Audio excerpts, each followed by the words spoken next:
I hope uh, I hope you have had time or you have understood the first half, that is storing part, storing the product details. Now we are talking about restoring the same.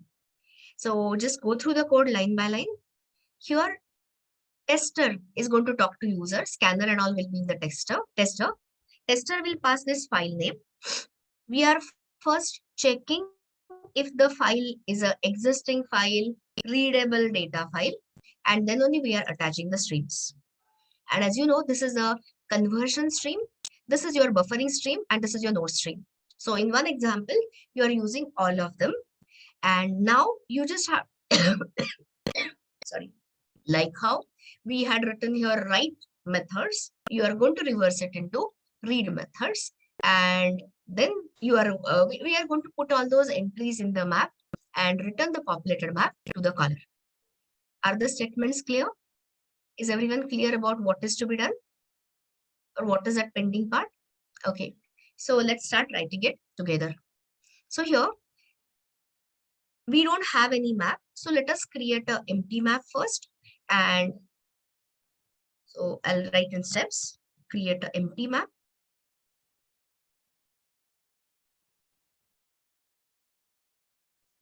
So let us here, new hash map.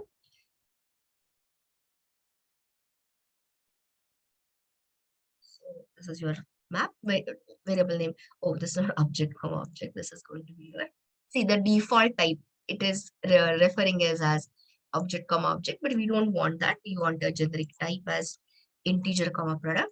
So this is empty.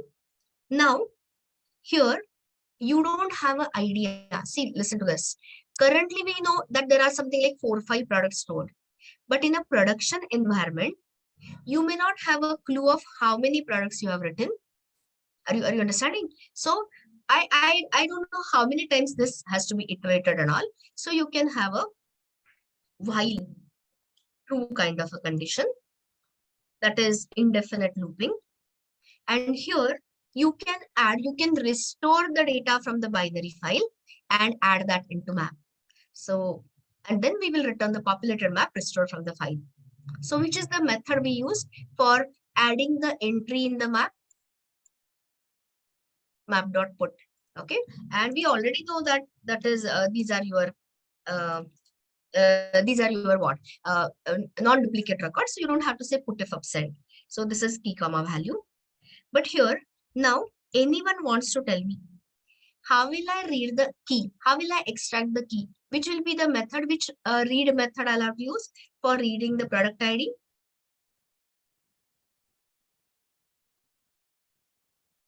No. You are all wrong. Guys, wrong. Stop. Yes. Now people are answering. We are reading it from the binary file. So why you are giving me map API contains key and all that? You are reading it from the map. From the file. So the method is read int. And that product ID you're going to require in 2 places. Once in the key and once in the constructor of this. So I'm reading it off. So int ID is equal to right hand side. Give me the RHS in dot read int. So what is going to happen is this converter or this data input stream is going to read the next 4 bytes wherever is that buffer pointer. And in the beginning, it will be at the first 0th position and it will read the 4 bytes and convert it. And then I can do it in one shot. So ID, and here I have to construct it as new product. Sorry. And you will start helping me now. I hope you remember the constructor arguments. Like I said, don't worry about the remembering part. Copy it here. Okay, so anyone wants to tell me, how will I read the product name? Tell me the method. It's exactly opposite. Guys, are you understanding? Earlier, whatever were the write methods, simply replace globally write by read and you have done it. So here, in dot read UTF. Earlier, we had used write UTF. Opposite method is read UTF. Now, here, if you remember, we had converted the product category to string So how will I read this back? Anyone wants to tell me? How will I restore the product category? Yeah, I got the answer. Very good, Prashant. So first I have to read it from the binary file as a string. So in.read UTF. And how do you convert a string to the enum? Value of method. So write it, category. So when you say category, control space, this is where people were making mistakes yesterday, I recall. Com app core has to be chosen. Dot value of, and in goes the in.read UTF. And here, will I need to uppercase it, or is there no need to uppercase? Needed or not needed? Not needed, because the toString method of enum already prints it as a name and constant name is already uppercase. So zero need. What about the next one? Now I want to restore it as a date. I hope you remember the API local date.parse. You can always use import static anytime in.read UTF. And then the last one is your product price. So that will be your in.read.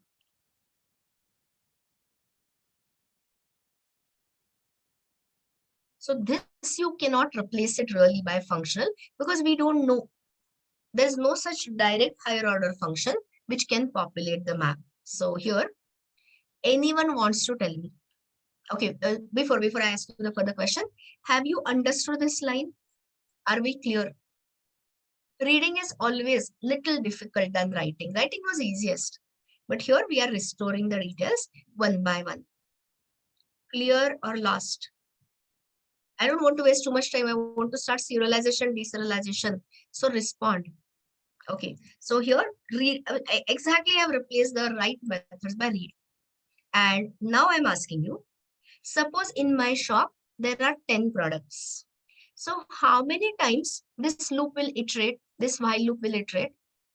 10 times. And the next time, I don't know how many are there. Today there are 10, tomorrow there can be 100, right? So what will happen when the loop runs for the 11th time and it comes across read in? So you are trying to read the data beyond the end of file, beyond the end of buffer. So what will happen? Continue to work or exception? Of course, exception. If you're trying to read anything which is beyond the end of the stream, the exception it throws is java.io.eof exception. EOF stands for end of file, but actually it means end of stream condition. So here, see, always throws keyword. We are not what do you say? If there is any error in attaching the streams, we are delegating it to the caller. But such exception, you can catch it yourself. So here, this is your try, and this is called as the immediate handling, local handling, which is the exception you are looking for. Which will be the exception JVM will throw? The name of the exception is EOF exception. Look at this. Read the pop-up help. Signals that end of the file or end of the stream. See, you are reading it from the file into buffer. So it could be end of buffer condition has been reached during the input. So do this. And here in this case, this is not a genuine error. You heard data read is over. So data read complete. And in this case, you will have to return. So I'll have to declare. See, I have declared this hash map within the try block. So can I access it from catch? Simple question I'm asking. If I have declared this in the try block, can I access it from catch block?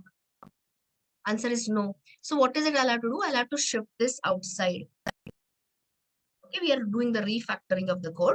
So I'm doing it outside. Actually, let us do it all the way outside. See the little refactoring of the code I'm showing you. So you can reduce the number of lines. And here I'm saying, return this map to the caller. And here, this saves me one line of the code. I've already got this. So I think we are done all the wise. Give me a second. I'll just check and then explain the whole code to you. Yeah. So observe, stop coding completely and allow me to explain it line by line.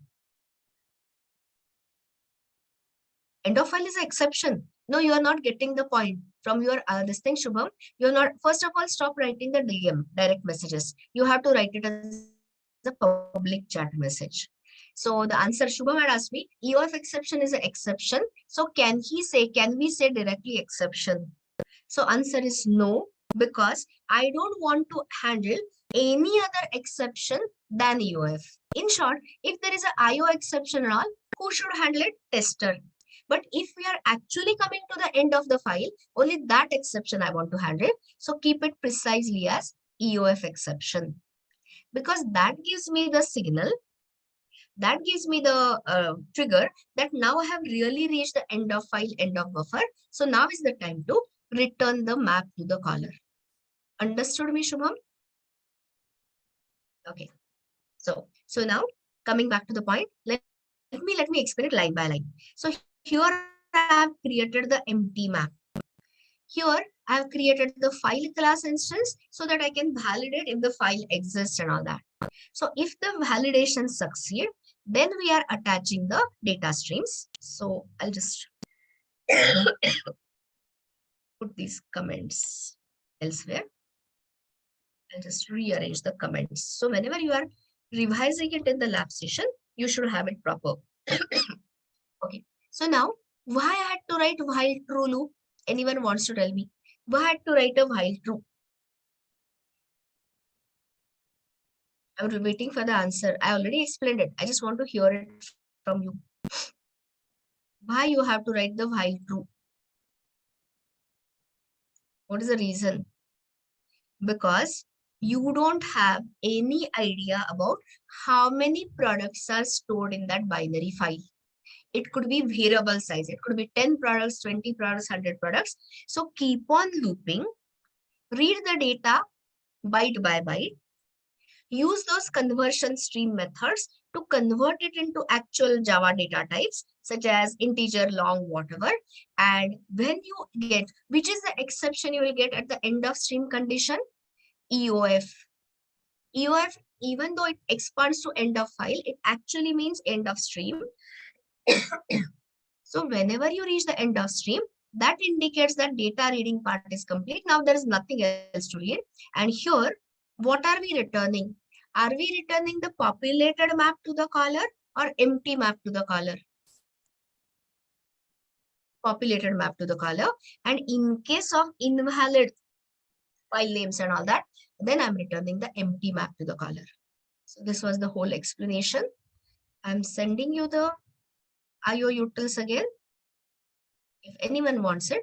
Oh, I sent it only to Shubham. Please don't send me the DM, because then I make mistakes and send it to only this. So I'm sending it to all. Now everyone, IO utils. Okay. So this completes your reading part. No problem, Shubham. Next time, don't please send me. Okay. So what happens now is you just have to write a tester and check if it works. So let us write the tester together. So here I'm writing restore details now.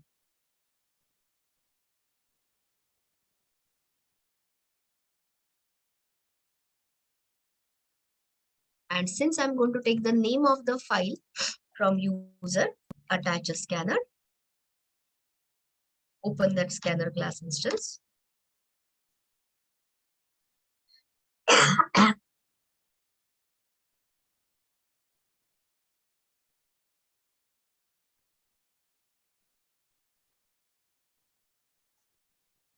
And here, since we want to call the IO utils method, we're starting utils, IO utils. Which method are we going to call? Store details or restore details? Restore product details.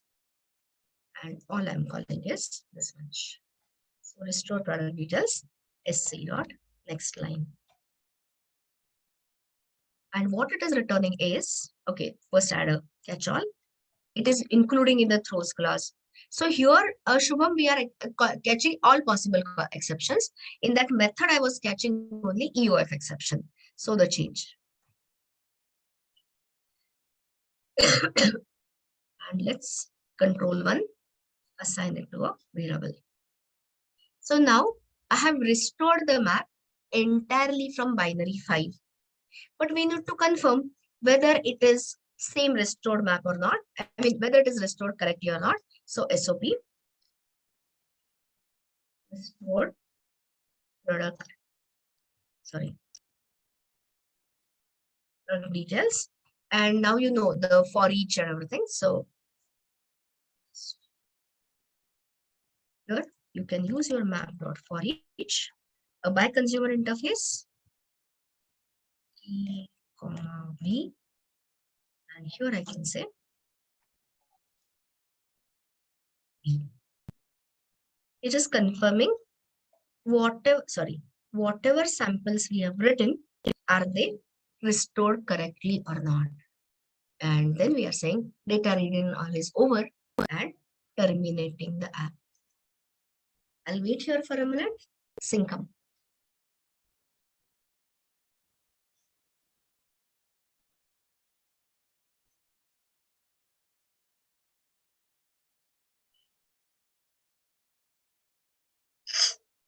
And if there is any confusion, any this, done and working, very good, Prashant. So if there is any line of the code which you not understood, tell me the line number. I can explain again.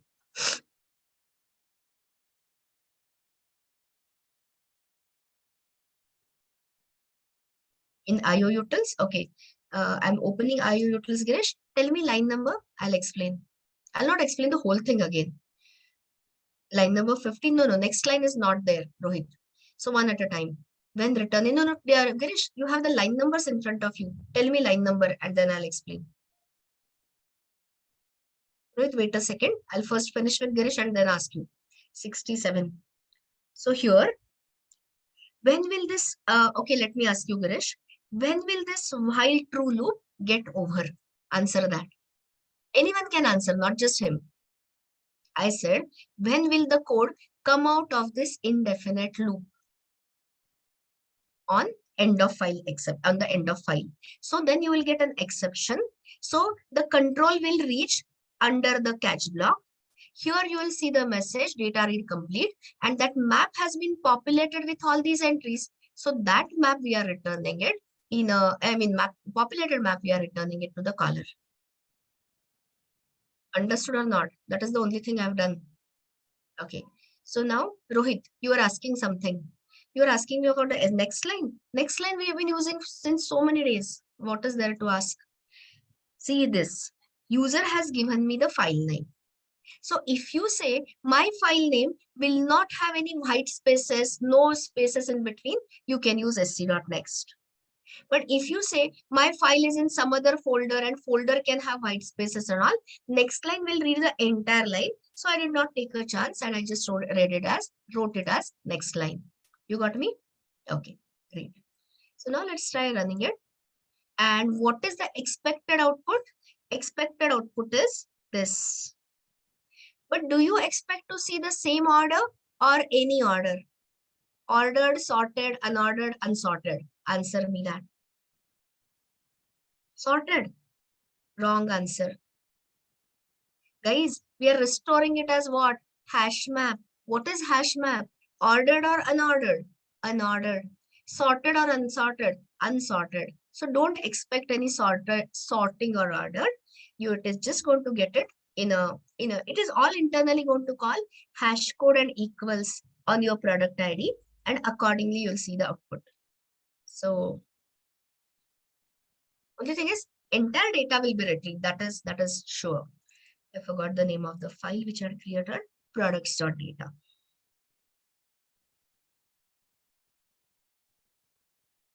And you can see that. Don't expect any sorting, any ordering and all that.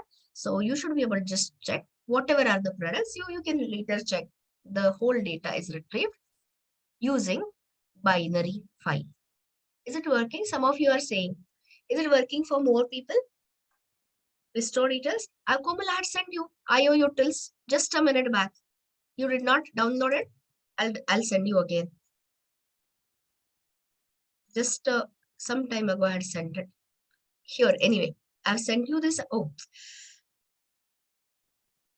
I'm sending it to all of you. Again, IO utils, and I'm also sending you the tester in case you want.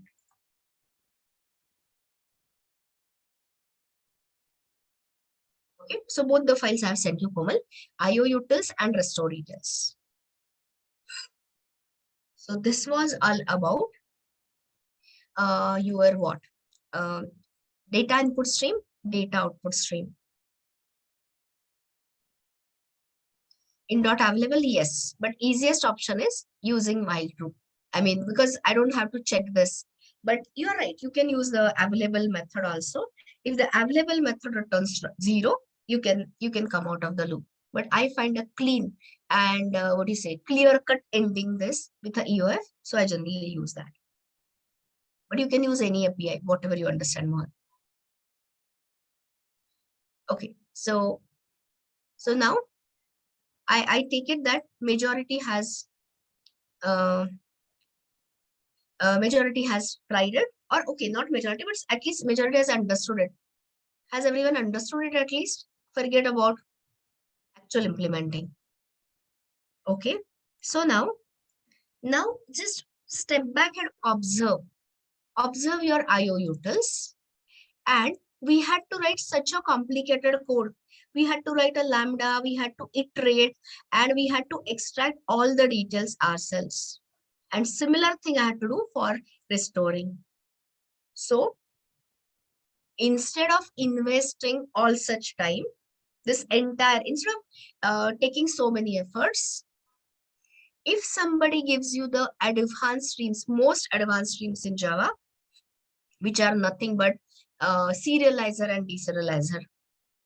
If you have a Python background, you have the similar stuff, similar support in Python also.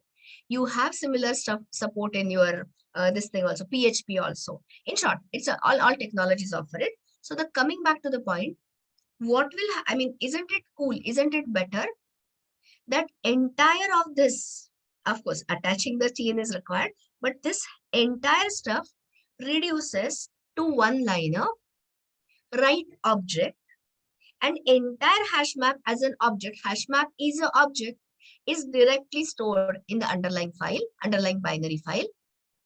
And instead of this thing, I'll still have to validate and check. But instead of writing all this while true, or like Mohit was suggesting some in dot available, instead of doing that, if I can just restore the entire map in one method, read object, which one is easier? Of course, those one-liners are easier.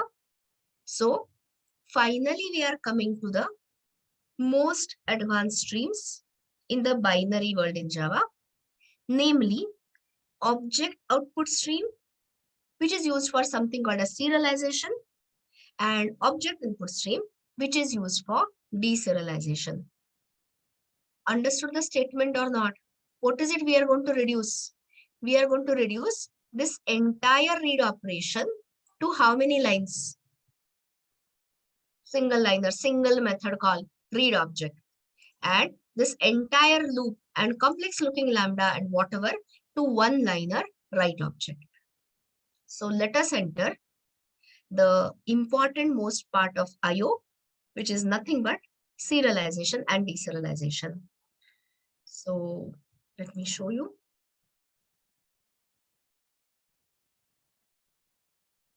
Okay, so here understand from the basics, because this serialization deserialization is such an important concept which we are going to revisit in a topic called as Hibernate. And when we write a full stack application, that reminds me, guys, I'm asking you something out of context. Please excuse me for that. You have done React. So have you learned writing a full stack application, React as a front end, and the Node.js Express as a backend? Have you done it? You have done it. Very good.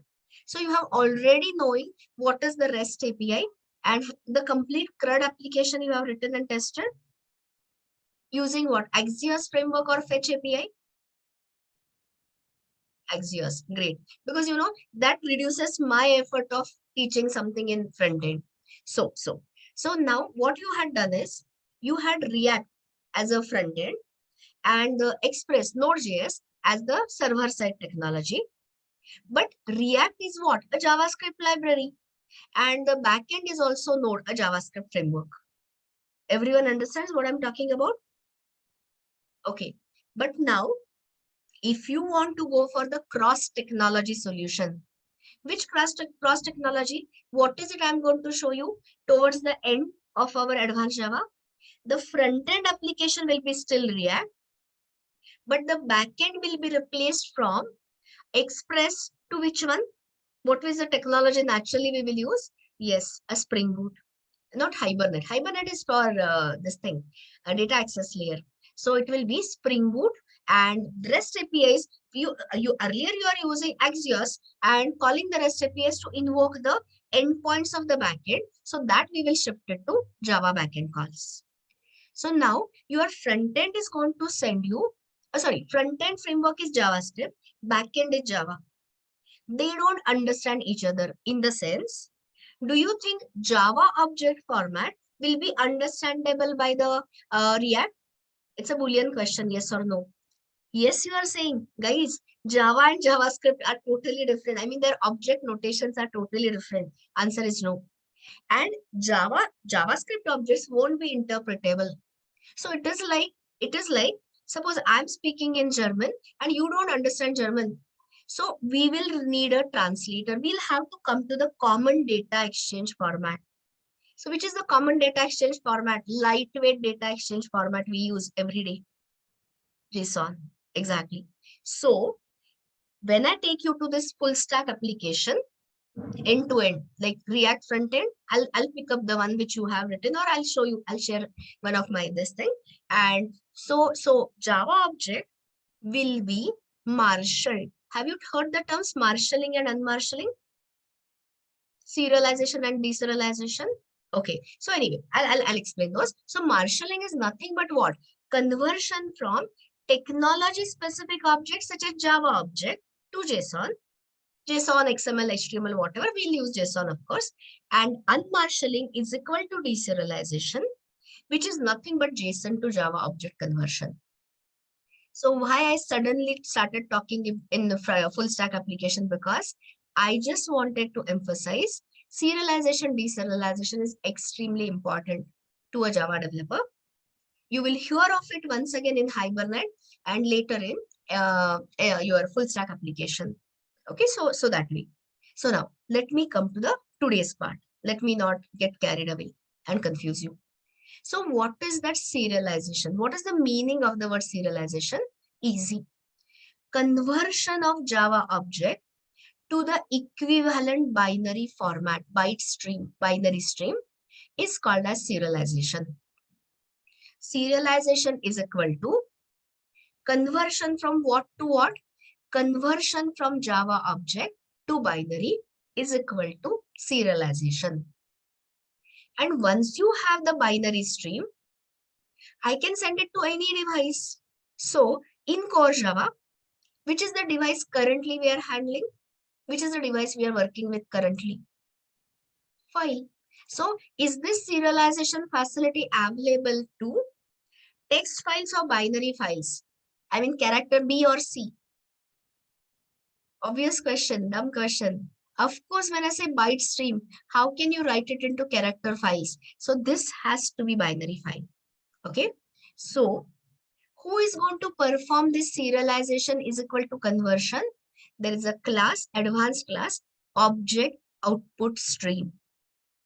Which is the name of the method? What is the name of the method where the actual conversion will happen? Write object. What is the argument of the write object method? Object reference. So tell me, if I have got products stored in a hash map, can I say hash map is an object? Yes. So I can pass, we will create an instance of that object output stream, and I can say out.writeObject entire hash map. And guys, are you understanding? I don't know whether you are understanding the impact. All this code, whichever we were writing earlier, will be replaced by a one-liner. So who is going to perform This entire conversion from hash map, which has product ID, product details, product has a category, product has a date, later product has a shipping address, etc. Who is going to perform this conversion? Java API as in serializer or a programmer? Java API serializer, of course, serialization. Okay, so that great this topic is, or that important this topic is. Okay, so here you just write Java object and conversion to binary is going to happen using a class namely object output stream. And once you have a byte stream, today you have only binary files, so I can send it to binary file. But tomorrow, if the business requirement is, suppose you want to store it in the memory, there is something called as byte array output stream. You can store it in the memory. When I take you to advanced Java and when we are discussing Hibernate, at that time, you will see the Hibernate APIs allow you to save the state of the object in database. That is where I'll teach you ORM, Object to Relational Mapper. ORM framework, you'll understand. Or if you want to send it to the socket, from client to server, you want to upload those product details from client to server, and server may save it in the database. So all that also can happen. So the device here can be socket. So let me ask you, what will be the job of object output stream? Is it going to be a node stream? Is it going to be a converter stream? Or is it going to be a buffering stream? Object output stream, I'm asking. Only the conversion. Will it be device specific or will it be device independent? I hope to get a correct answer now. Device independent. And after that, then it can be replaced by file output stream or byte array output stream or socket output stream, wherever you want to send, or simply buffer it. So this is what we are attempting. But now answer the next question. When you say Java object, on the first day of object-oriented programming, we said object has state and a behavior. So guess smartly. During this serialization, what do you think will get converted to bytes? Choices are state, behavior, both or neither. What is it which will be converted to binary? Answer is only the state. What is the state? How do you define the state of Java object? Is it a static data members or is it a non-static data members? Tell me, state of Java object. Instance variables means what? Non-static data members. So you will see it is only the state which will be extracted, the state of the Java object. And of course, there will be some metadata information that I will discuss later. And that will be converted to binary and that will be written to this binary stream. So now, whenever just writing part is not sufficient, you will have to restore it also. So tell me, the conversion from object to binary is serialization. So what will be the meaning of deserialization? Which to which conversion? Simple question, simple answer. Deserialization is equal to restoring the Java object from binary. In short, binary stream to Java object. And you'll be amazed to see the power of JVM or the Java API. It is one method read object, an entire object graph, hash map having key and a value. Value means product having the detailed data members. Everything will be restored back. So that is what we are going to learn in the remaining time. And then of course you will see that there are certain issues, certain problems. So we'll come across the problems, we'll see the problems and we'll fix it. So what we are looking at here is serialization and deserialization. Okay, and which is the device we are going to use is the binary file. Okay, so this was the opening statement. So now let me send you only one readme. You just have to know, I won't say inside out, but the initial part, at least inside out, is serialization in detail. So I'm sending you, and of course, but again, I'm saying some of you, which is good. You are reading the readmes is very good, but please don't waste your lab session. in going through the readmes, you have to allocate different time of a day. You will say you are spending 8 hours with me. I know that. But guys, this is only a month or whatever, these, 6 months in CDAC. I mean, they are critical.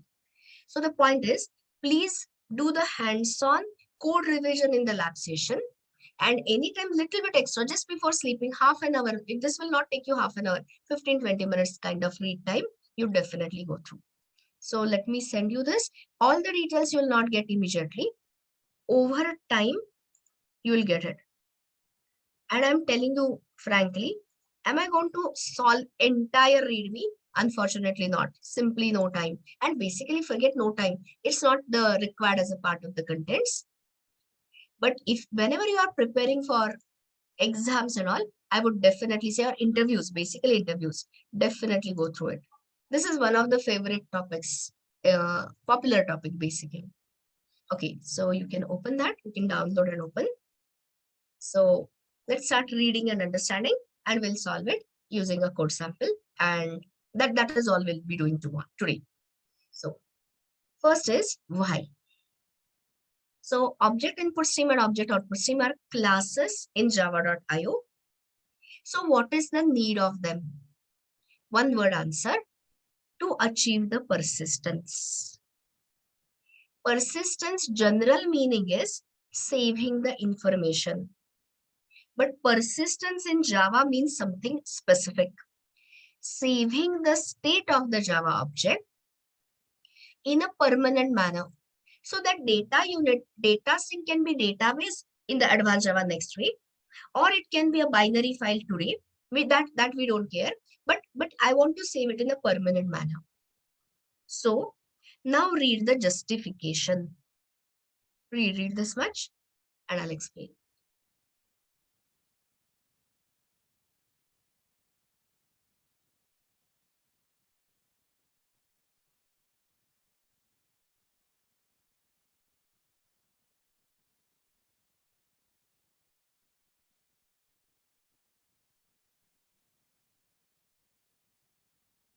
Okay, so if there were no serializer and deserializer streams, in short, if there was object output stream, object input stream did not exist, if you wanted to persist, you had to convert all the data, which we did using data output stream and all.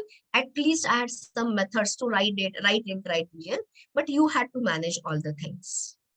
So when we have object streams, why slog, why struggle?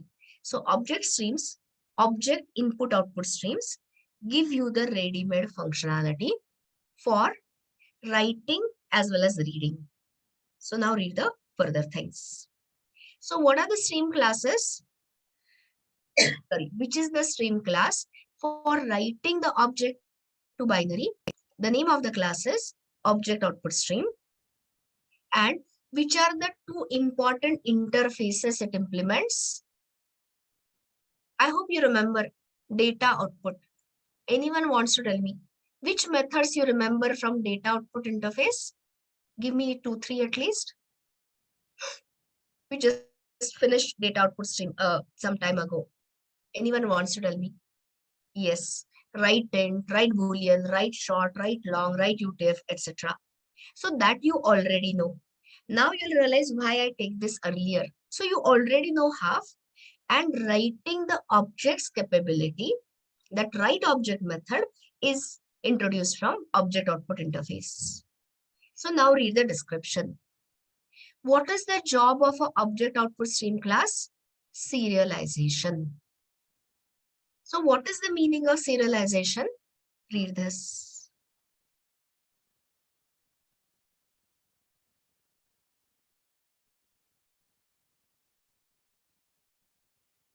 Okay, so extracting, I asked you, or rather I told you, what is it which will be converted to binary? State, behavior, both or neither? Answer is only the state. The behavior part is part of dot class files. For example, product.class, product category.class. So those dot class files will have to be supplied separately during the deserialization. Those are not added in your binary stream. Those are not added or stored in the binary stream. So now read the details. Everyone knows the term serial number. Serial is what? Sequencing. So serialization literally means arranging things in a sequence. So this is the process where the state of the Java object is converted into bits as in binary, and this particular binary data will have a proper sequence, and using that information, the restoration deserialization will happen. So this is basically the converting or extracting the state of the object and converting it to binary, the meaning. I mean that is the meaning. So if you want to give a formal definition, what do you say as a state of the object? Everyone knows the first one, non-static data members. But I have yet to tell you, I have not yet discussed, there is another keyword you are going to learn today, transient. So transient is something which doesn't persist. Okay. So more on transient later. We will come to the requirement and then I'll explain. So the complete definition is non-static, non-transient data members will be extracted and converted to binary. What is transient? Later. Now look at the constructor. So when you see the constructor, tell me. Looking at the constructor, you should be able to tell me device specific or device independent. S or I. S for specific, I for independent. Of course, device independent. Have they said here file device, socket device, pipe device? Nothing of the sort. I told you it is a conversion stream. Conversion and buffering streams, device independent. Only the node streams are device specific. So here, when you say, for example, buffered output stream, what will you, if you supply buffered output stream, object output stream will convert the object state into buffer. I'm so sorry, into binary I meant. And that binary data will be stored in the buffer and later you can dump it to a file. So the destination binary output stream simply says where this binary stream has to be sent. The destination could be buffer, could be file, could be pipe, could be socket, could be anything. So this is how we are going to construct it. And then what are the methods you will enjoy from object output stream class? So these methods you already know. That is why I spent so much of time earlier. You already know writing in primitive types, writing of strings and all. But could we write the, what was that? The enum, the category directly? No. We had to convert it into string and then we could write it. So in short, this is what comes from your data output interface and which is that additional method, very precious, very important method, which your object output interface brings in. The method name is write object. And the moment you say the name of, argument is object, will I be able to replace it? Will I be able to pass array list of products to the write object method? It's a yes or no question. Yes. If I want to store the customer set, set of customers, hash set of customers, will I be able to do that? Yes. If I want to store one user details, answer is yes. All the classes, the object is a universal superclass, right? So this is such a powerful mechanism. So we are going to perform first the serialization. And once the serialization is successful, once that binary file is created, then we will enter deserialization and discuss further.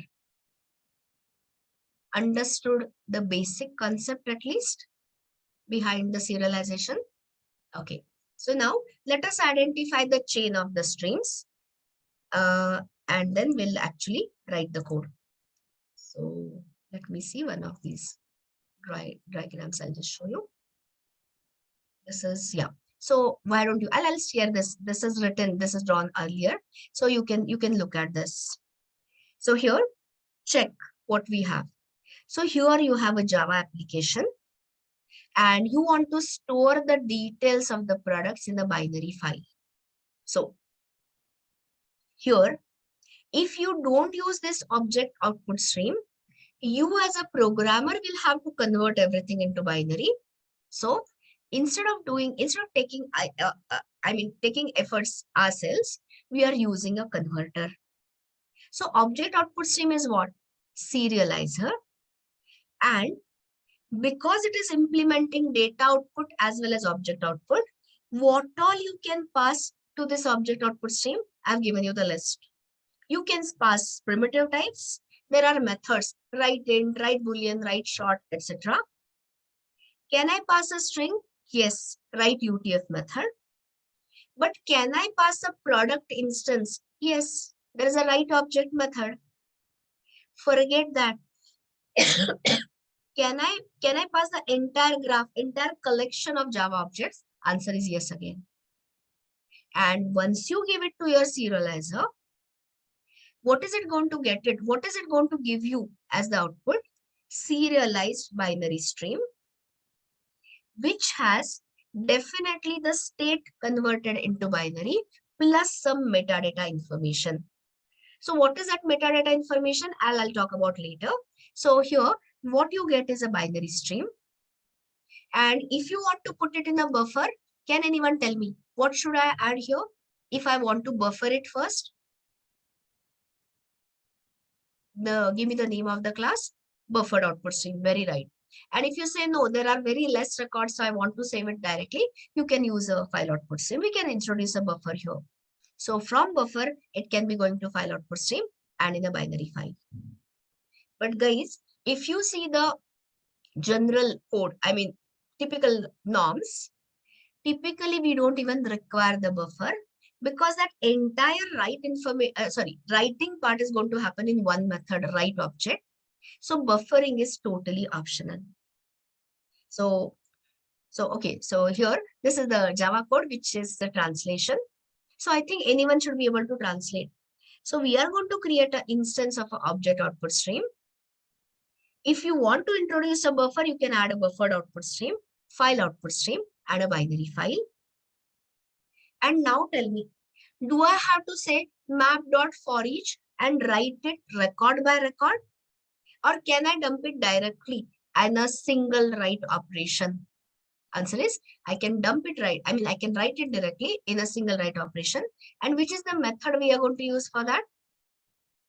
Which method we are going to use is the method name, write object. Exactly. So we are going to pass the object directly, as Rishikesh said. So here, how to store the products into binary file, out.write object and the products detail. Okay. So this is our opening statement. And as my usual philosophy is, here we are going to see whether there are any problems. Of course, you are going to get the problems. And once you see the problem, you'll understand the root cause behind the problem, and then we will be solving the same. Is the statement clear? So let us get started, and let's create a different project for this because it's a very important concept for a Java developer. So come to IDE. If you want to do it parallelly, like I said, you can. So let's create a day 19.2.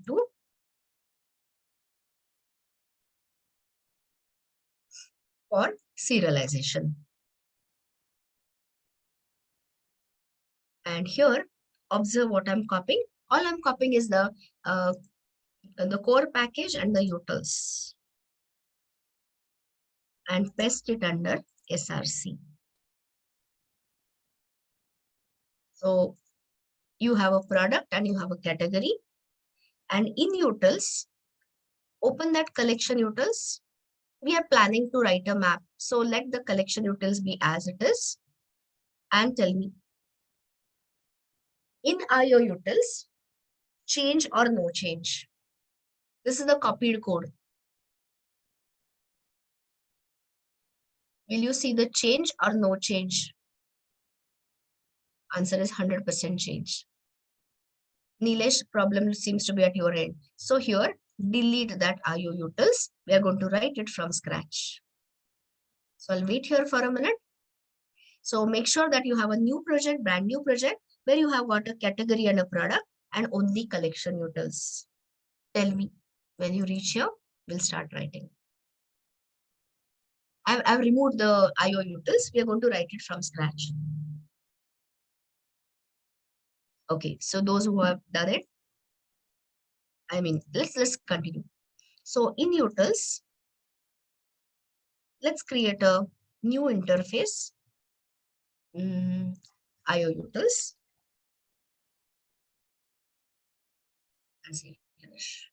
So here, add a static method to store map of products in a binary file using serialization. Is the comment clear?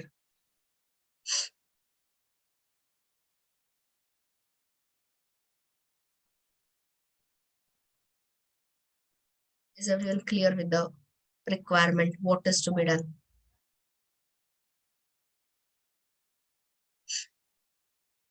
Okay, so now you tell me. Let's start writing. Public keyword is added implicitly by compiler. So static. Writing methods are void returning. So I can say store product details. And here, what I'm passing is a map. You can say hash map. Purposefully, I'm not saying hash map because then I don't have a flexibility. Tomorrow you want to send a sorted map such as a tree map or linked hash map, I lose it. So generally we go to the super type. Type is going to be integer comma product. I'm not changing the core classes here.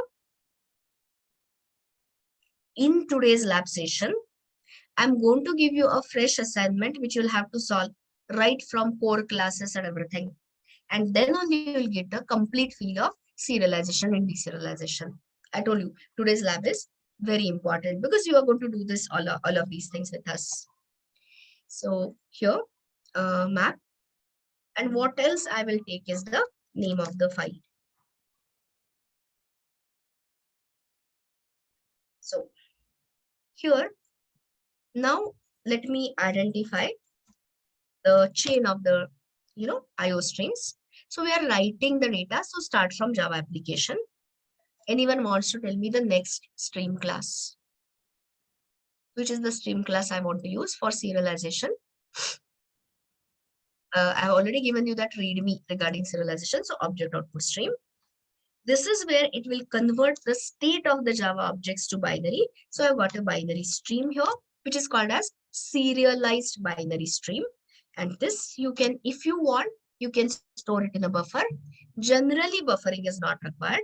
So I can directly send it to the file, node string, and file output stream can write it in a binary file. So I'm giving you a minute. Translate this. All these are auto-closable.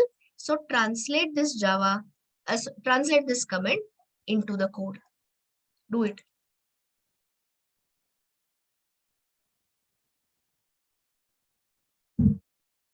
With ID, things are very easy. You can use control space and finish it fast. Object output stream out is equal to new object output stream, new file output stream, file name. Very right, Yash. Very good.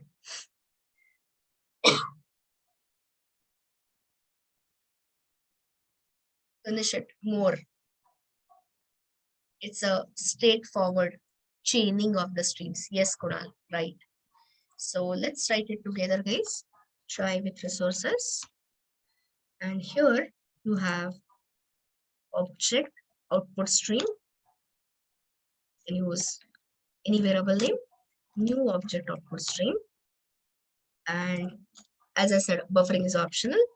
File output stream and the name of the file. Okay. The moment you have the file output stream constructor, you have an unhandled checked exception IO exception. So add it in the throws class. 100% clear so far? Everyone has understood it? I'm not asking whether everyone has written it. That is your call. But have you at least understood this totally?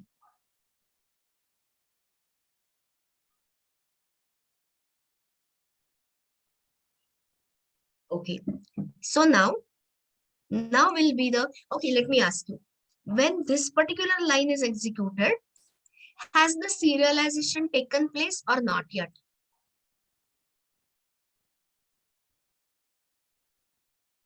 Has the serialization occurred or not yet taken? I mean, done or not done? Not done. Because where you have called that right object method, right? So now, please, that is why I train it in a particular manner. Observe and conclude. Go to the, you don't have to open, I'll open it for you. Open the earlier code. I mean, I'm opening the earlier code and we had to write so many things. So compare your earlier IO utils to your, we'll rename it as serialization IO utils and all, to a one-liner. And you tell me what you appreciate or what is easier, what is cooler, way cooler. So all I'm saying is, what is the name of it is map. And at this point, serialization. What is serialization? Conversion of the state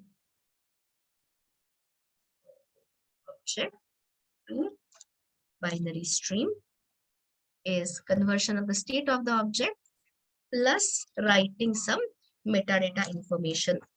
So this metadata information and the state of the object is written to a binary stream. So this is where the serialization is taking place.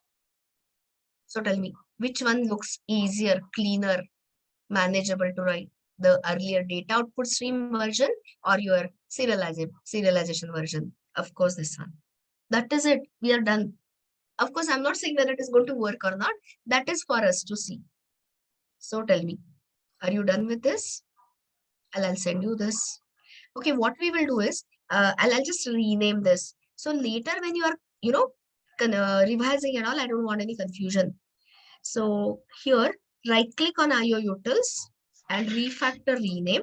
Let's call it as serialization IO utils. So you'll know that we are talking about your serialization input output and all that. Just change the name. Now let us go to the tester, write a tester, accept the name of the file, take that sample data and give it to the call the method. So let's create. Somebody is unmuted. Mute all, please. So let's write a tester here.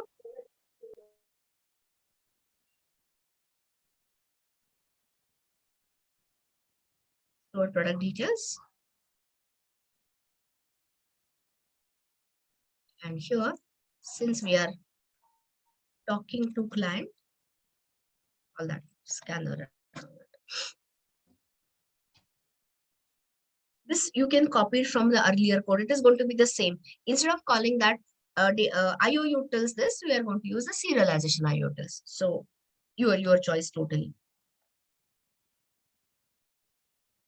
Just take some minute.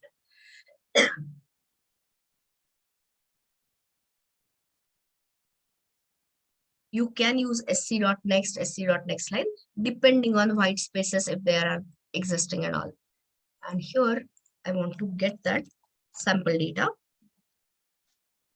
Utils, collection utils, style.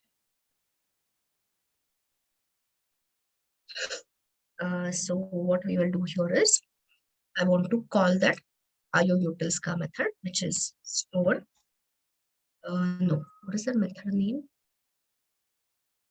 Oh, I have not import static that. I just want to call that serialization IO utils method store product details. So here, store product details. I need to have a map, and that map is going to come from collection utils. So something like populate map from the list, exactly the same. That's why I said, if you want, you can copy it from earlier tester and the name of the file. You can give it as sc.next if it is a one without the spaces. Unhandled exception, catch all.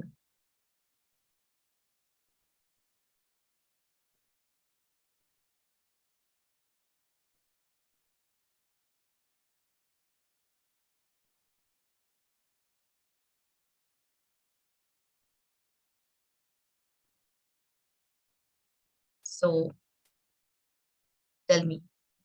Okay, we'll again give a, yeah, you've done it. Good. I'll just give a SOP. Product details stored. Products stored.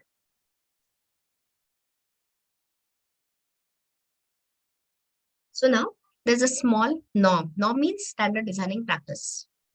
Whenever you are using the serialization techniques, the extension of the file, binary file, is typically chosen as .ser. SER standing for serialization. So accordingly give that. Will it not work if you give some other extension? Of course it will work, but doesn't look professional. So let me run it for you. Since we are storing products, I'm calling it as products.ser. Since I'm not supplying any path, it will be stored in the same project folder. And you observe and conclude, working or not working. So here we'll take a pause. I want the answer. Some of you are trying along with, tell me, is it working or is it giving you an exception? 100% you have to get an exception. This is where we start going deeper in serialization. I'm just waiting. Has everyone got an exception? You have to, 100% you will get. There's no other way. So now read it carefully. What is the name of the exception? Not serializable exception. So JVM is telling you whatever you have given me is not serializable. Keep hearing the words. And it is also JVM is being so nice to us, so kind to us and telling us what is it exactly which is not serializable. This is it a Java built-in class or is it our UDT, user defined type? What is it? Is it a built-in class or user defined type? It is a user defined type. So now step back and read further. So open that, read me. Skip the part of deserialization and read, continue to read. Deserialization will come to later. So I have told you all about this. Now come to the most important statement in the entire discussion. So read this line twice. Twice. When I say twice, I mean important line. Java provides a single interface. What is the heart of entire serialization and later deserialization? A single interface. What is the name of that interface? Java.io.serializable. And what is the job of it? Checking the serializability of the Java objects. So now read it little slowly, the detailed meaning.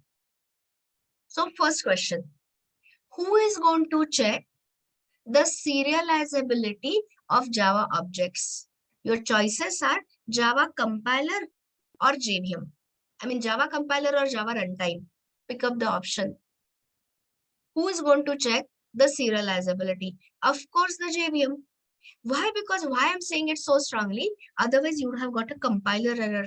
Did we get any compile time error or did we get a runtime error? Of course, we got a runtime error. So who is checking the serializability of the Java objects is your JVM.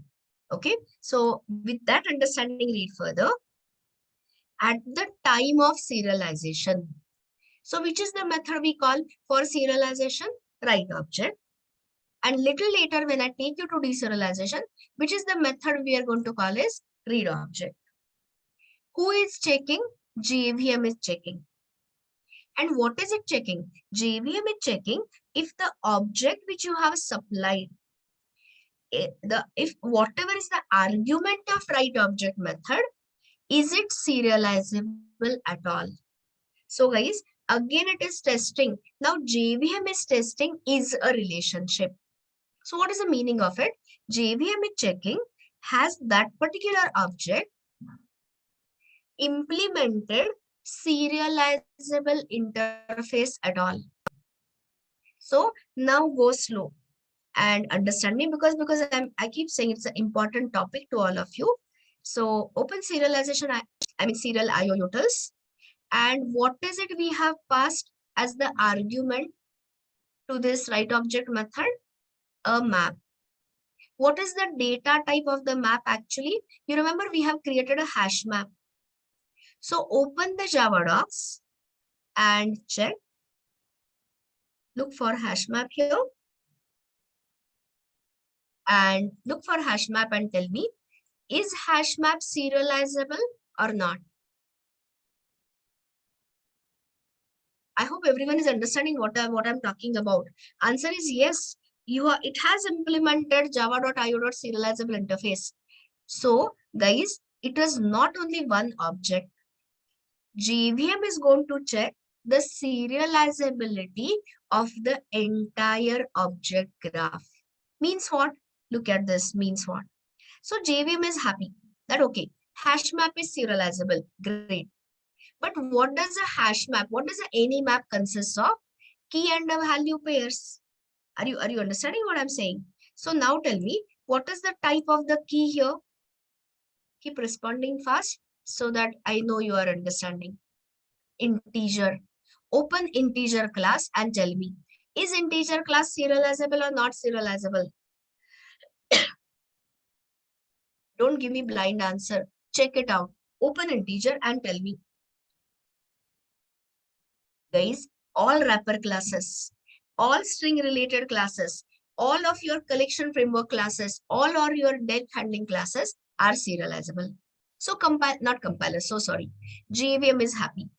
But now it comes to the value type and it checks the serializability of the product class. So tell me, is product class serializable or not serializable? Product is not serializable. And this serialization process is like a transaction, all or nothing. The moment JVM comes across any node which is not serializable, will it continue to serialize the remaining graph or will it abort the serialization? Answer is it will abort the serialization. And which is the exception it will throw you? I mean, it will throw at you is not java.io.not serializable exception, giving you the inputs. Understood the statement? I'll repeat the last few statements. Who is going to check what and when? All W questions. So answer of who is JVM. What is it going to check? Serializability of the entire object graph. And when? Compile time or runtime. The moment I say JVM, you know it is runtime. So this is a runtime checker. This whole check is happening at runtime. And anytime JVM comes across any object, that any node in the graph, which has not implemented serializable interface, what it will do? Will it abort the entire serialization or will it continue? Of course, it will abort, throwing you not serializable exception. Understood the statement so far? So now you must be knowing what is the solution. Yash had given me the solution long time back. Which class has to implement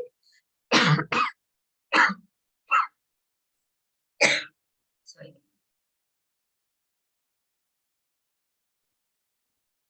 Your product class has to implement serializable interface. But before doing that, why don't you look at that? So please look for, okay, you can click from here, serializable interface. So you will see it is part of java.io. So this is serializable. And there are some warnings about trusting and security things that I'll cover during the disadvantage of serialization. But read this. Read this carefully. Whatever I'm been telling you is all taken from Java docs or good articles and documentation. So classes which do not implement this interface, will you be able to serialize or deserialize their state? It's a Boolean question. No. Second line, which is very, very important. I've written all of this in proper manner in my README. All subtypes of serializable class are themselves serializable. So tell me, what is the superclass of product? Which is the superclass of a product? Object. I've not created anything, but object class, they have not made it serializable. So that is another popular question, very popularly, commonly asked. Why Java has not made object class itself serializable? The answer is to give you the control. If you don't want certain objects to be converted into binary because this is, security leak, insecure coding thing. So you should have that control. If they had made object class as serializable, then all the subclasses would be automatically serializable. So that is the reason to give you the control, to tell you, you can decide whether you want that or not. The object class is not serializable. And now read the last line twice if you require. This serializable interface, is it an ordinary interface? Is it a functional interface? Or is it a marker interface? Answer is it is a marker interface. What is the meaning of marker interface? Empty interface. See guys, the moment we say any class implementing any interface, first question we ask ourselves, which methods to implement? Here answer is no methods, zero. There it has no fields, no methods, empty interface. Somebody was asking me this question, marker interface when to use. I told him wait for serializability and all that. So here, what is the point? The point is serializable interface is just existing to allow the serialization. And if your class has not implemented the serializability, serializable interface, the serialization will be aborted. So this is nothing but your runtime marker. So read this. Serializable interface is an empty interface. Empty interface is called as marker is equal to tag interface. And what does it show? So you don't have a single method to implement. So the whole and sole purpose of that serializable interface is to provide a runtime marker. The moment I say runtime marker, it's meant for what? Compiler or JVM. Obviously for JVM. And looking at this marker, JVM will decide to continue the conversion from object to binary or to abort the conversion. So after saying all this, I think everyone knows the solution. So what is it we are going to do? Which is the class you have to open? What is it you'll have to modify? Open the this thing. What is it? Product class. Then 19.2. That's why I asked you to make a different copy. Product. And simply say here implements serializable. The moment you do this, are you getting warning, error, or none of above? Are you getting any warnings? Are you getting any errors or none of above? Answer is of course a warning. Guys, I told you long back when we talked about exception handling that I'll explain this serial version unique ID. Today is the day finally. So of course I'll do it, but over time. So currently you ignore the warning. You just take the cursor or that yellow bulb and you will see that. Or here, it tells you the serializable class product does not declare something called as serial version unique ID. Over time I'll discuss. Over time means today itself, but little later. So now you have implemented serializable. Now simply run the code again and tell me working or not working. Exception or no exception.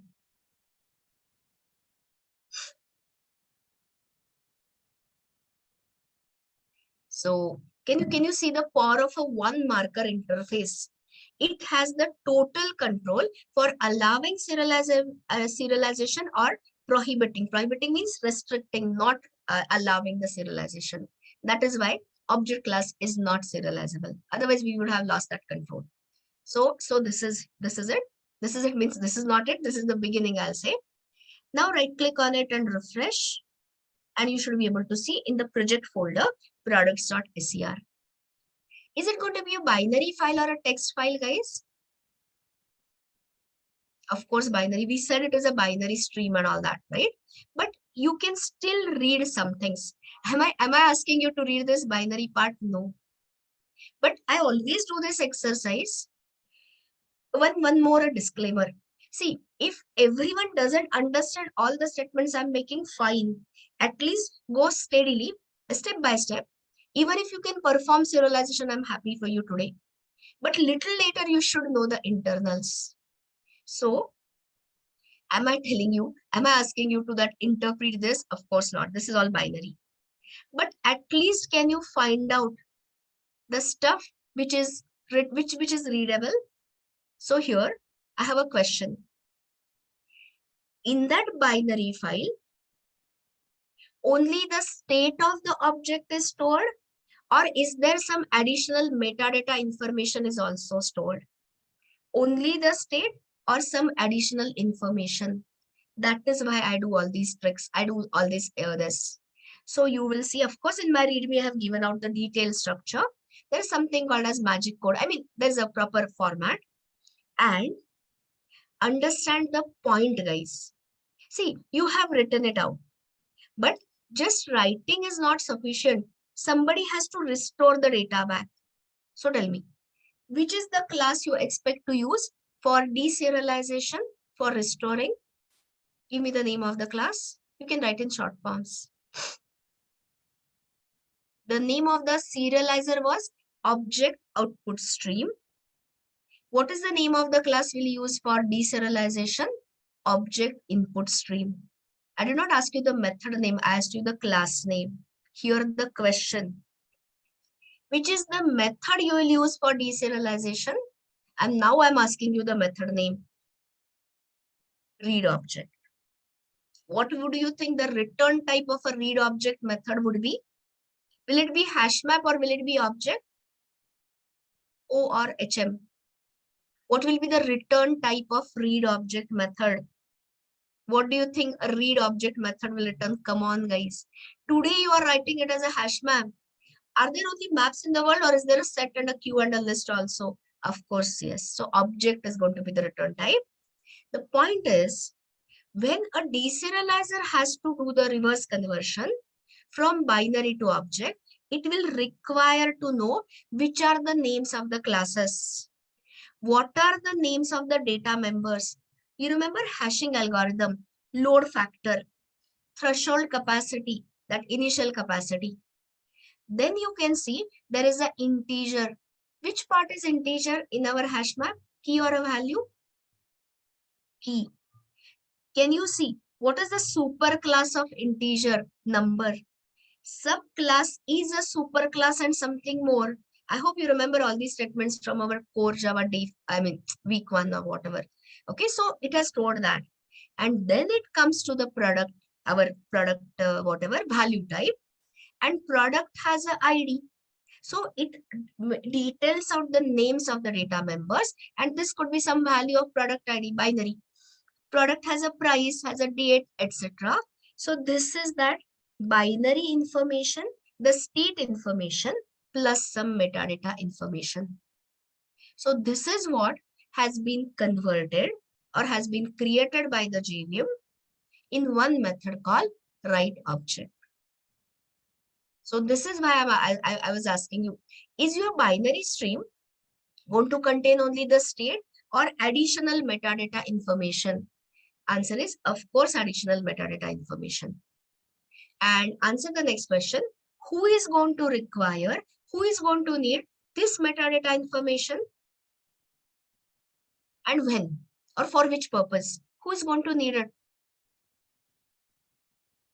I said, who is going to need this additional information, metadata information? Nobody's answering?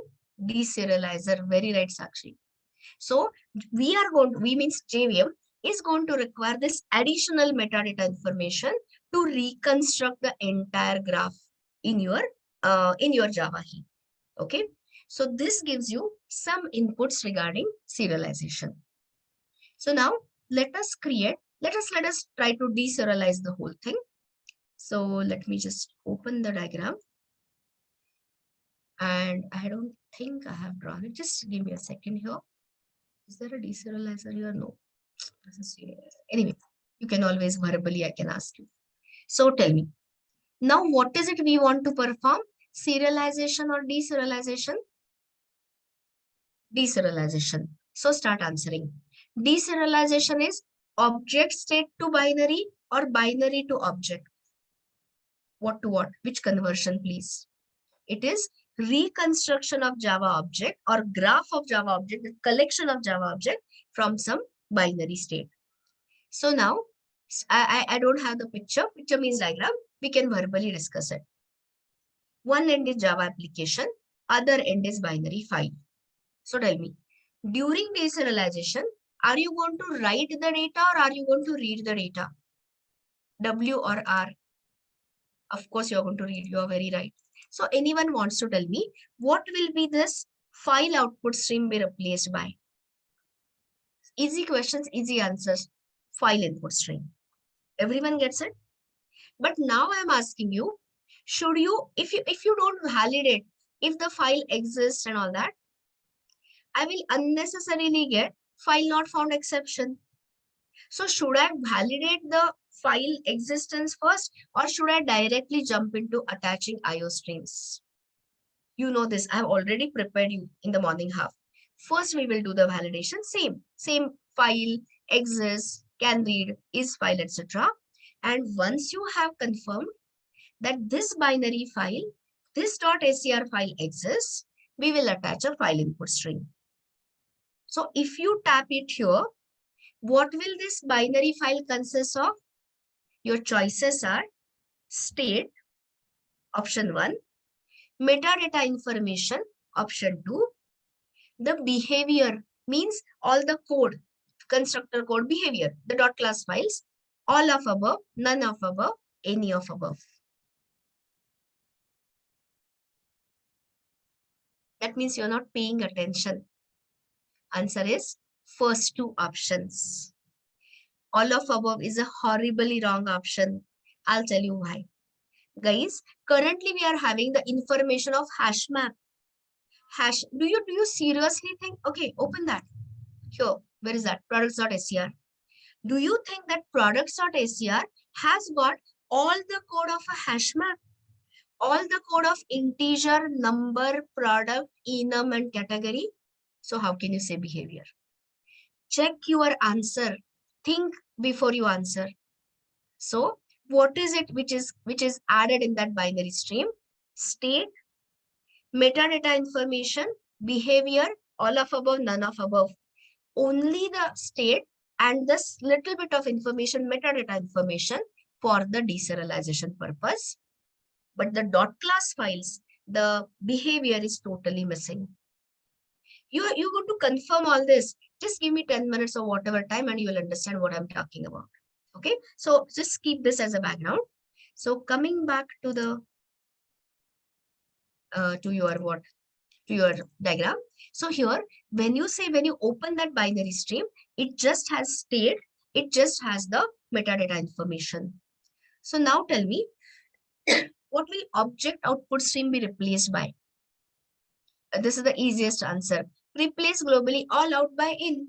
So this will be replaced by object input stream. And it will perform the reverse conversion, namely deserialization. And what we will get in Java application is the restored Java object. So what I'm trying to say in simple English is, we are going to write a brand new application. From the day 1 or maybe day 2, I have shown you stack, heap, and method area, right? So when you launch the application, there is nothing in the heap. There are no product details. There are no product objects. There's no hash map. But once you call the method for deserialization, which method are we going to call for deserialization? Give me the name of the method. Easy questions I'm asking you. Of course, read object. So after that read object method has succeeded, what is it you expect to see in the heap? Forget heap. First, the classes, hash map class or whatever classes will be loaded. The hash map object, map is map of references. So product details and everything will be stored elsewhere. And the entire graph, entire object, I mean the set of whatever map of objects will be created in the heap is the expectation. And then we are going to see whether the expectations match the actual. Of course, they are not going to match the actual so easily. So again, you will see the problems. And once you see the problem, you'll understand the problem and will fix it. So all of that after 10 minutes. So let us have a 10 minutes break. You just, think it over. What is it we are going to do is, we are going to replace the serialization by deserialization. And once you perform that deserialization, of course, you will land into problems, and then we'll solve the problem one by one. So let's have a 10 minutes break here, because I don't want to give you a break in between during deserialization. Let's have a break early and resume at 12:50. See you around.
So we have already talked about what we are going to do. So here are the uh, clear-cut instructions to understand deserialization like inside out. So I want you to create a brand new project, separate project. Don't change. I have something in mind. I mean, I have a point there. So please follow the instructions as it is. So here you can say Control-Shift-W, close everything, and create a new project. Let's say day 19.3. I'm giving that as a name.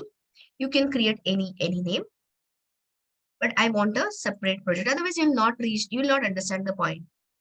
So, and here we're just going to write IO utils, serialization IO utils for restoring the data. So here, SRC, start with the interface. Has everyone created a new project, brand new project?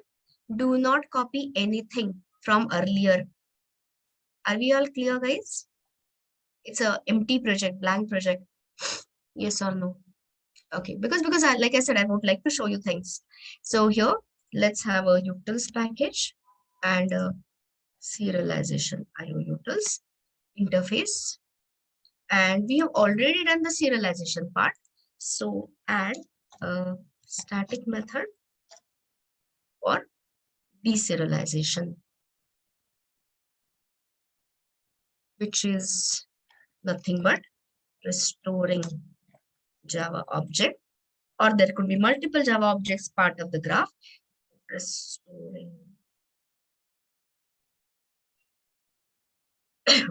restoring Java objects from binary string. Add a static method for deserialization is what we are going to do. Okay. So since the interface methods already have this public keyword static, you tell me, since we are restoring, what should be the return type? Should it be void or non-void? Non-void. And here, what should be you tell me. Void, non-void is a very right answer. Tell me the return type, please. What do you want to return? Okay, let me give you a question in return. So I got the answer from Yashas as map. I'm not going to do that. Why? There is a point here. So here, just say here, object. Tell me, what is the return type of read object method? What is the return type of it as object? So let's keep it as object. This is step 1 or whatever step, in between steps, you can say. Okay, so keep that as this. And here I'll say restore product details. And argument, please, nothing but that binary file name, right? So this much. Okay. So now everyone knows before doing this, what is it called? Attaching the data stream, validations. Apply the validations. So what is the first step? Create file class instance. Okay. Because that file class has this utility methods. So you can say file whatever file and supply the name of the file. Which are the checks you are going to follow later to confirm that it is an existing readable proper data file? Which are the methods? I already got the answer. Exists, is file, and can read. Very right. So just perform the checks. If file dot exists, actually when you say is file, it also checks for existence. I'm just being extra careful. File dot is a regular file, and file dot whether you have the read permission, whether your application has a read permission, you can return here the object. Otherwise, here, since I don't have a map and anything yet, I can't return the empty map. So here in this case, keep it simple. Like I think Ragini or somebody was this thing first. So here I'm taking a shortcut of returning null. You will understand each and every point inside out. Just some time is required. Okay. So here, in case the file itself doesn't exist, I can't return. And there is nothing like an empty object here. So I'm returning null. And here, if it is this, now we can attach the data streams for deserialization. Right? So anyone wants to tell me, okay, don't tell me from memory, I will give you. So one side is your Java application and the other end is binary file. Okay, so when you are reading, you should always go from the file. Oh, sorry. So tell me, which is the node stream? I want to start reading the data from the file into a node stream. Give me the name of the node stream. Binary, this file input stream. Very right. You just have to change input by output. Now, in most of the cases, you don't need buffering. So you can directly connect. You can always add a buffer anytime you want. So now tell me, what is the name of that deserializer stream? I got the answer already. Yes, object input stream. And this object input stream is going to read the binary data from that file and it is going to construct it into Java object, which is actually of the type hash map, but the downcasting, the typecasting and all, we'll do it little later. Just wait for some time. So this is your stream. So now in the next minute, translate it into Java code. I've given you the clue already. So just you have to put it in the code. Do that.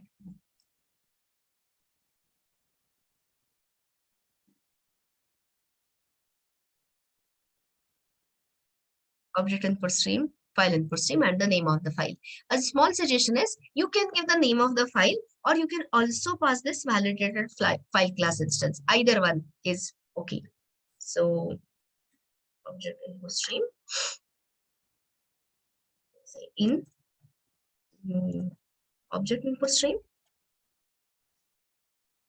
new file input stream, and followed by file class instance.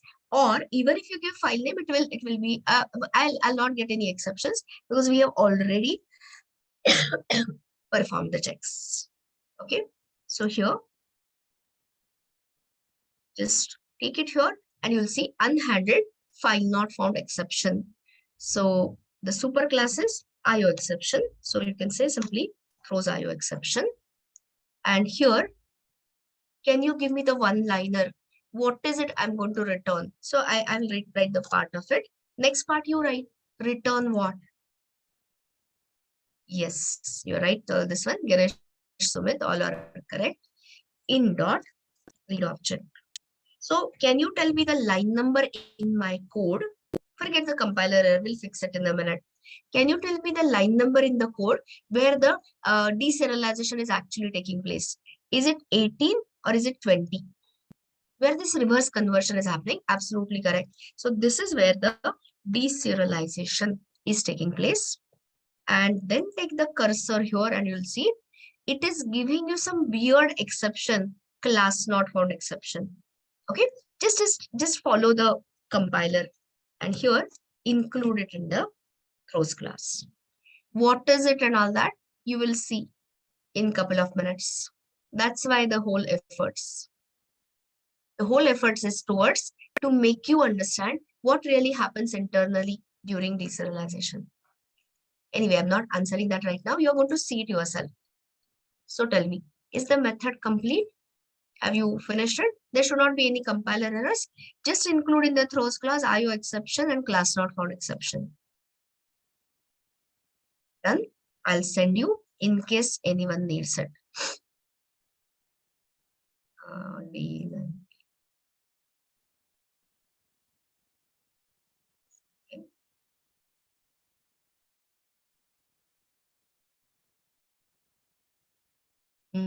Serialization IO utils from 19.3. Yeah, I've sent you. So now only you have to write a tester, one-liner tester, which will call this method, which will of course accept the file name, call the method, and will print it. What happens? Okay. So here, go to the tester. Create a tester, src class package name tester, and here it is testing the deserialization actually, or I can say simply restore product details. You can give the name as test serialization test. This is test deserialization actually. Okay. So just give me a second here. I need to take this.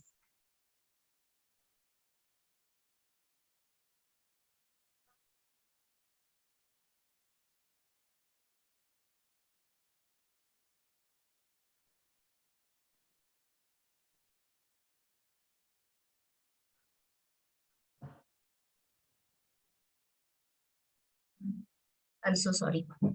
So now, I hope you have continued standard stuff. Try with resources. Scanner.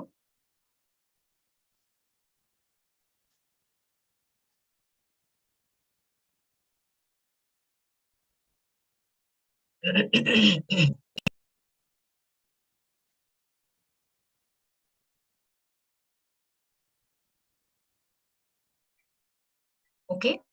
And here, ask user to enter the file name.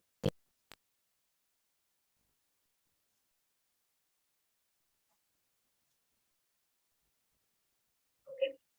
And here, we just want to call this static method. So import static if you want. Serialization and it is restore products. And since I have not yet casted it into map and all, let us just print it as it is. So see what I'm doing. I'm simply calling restore product details and name of the file. You can use sc.next because it is one word, or if you don't want to take chances, you can take it as sc.next line in case you have given it with the white spaces. So two-liner code. Tell me when you complete.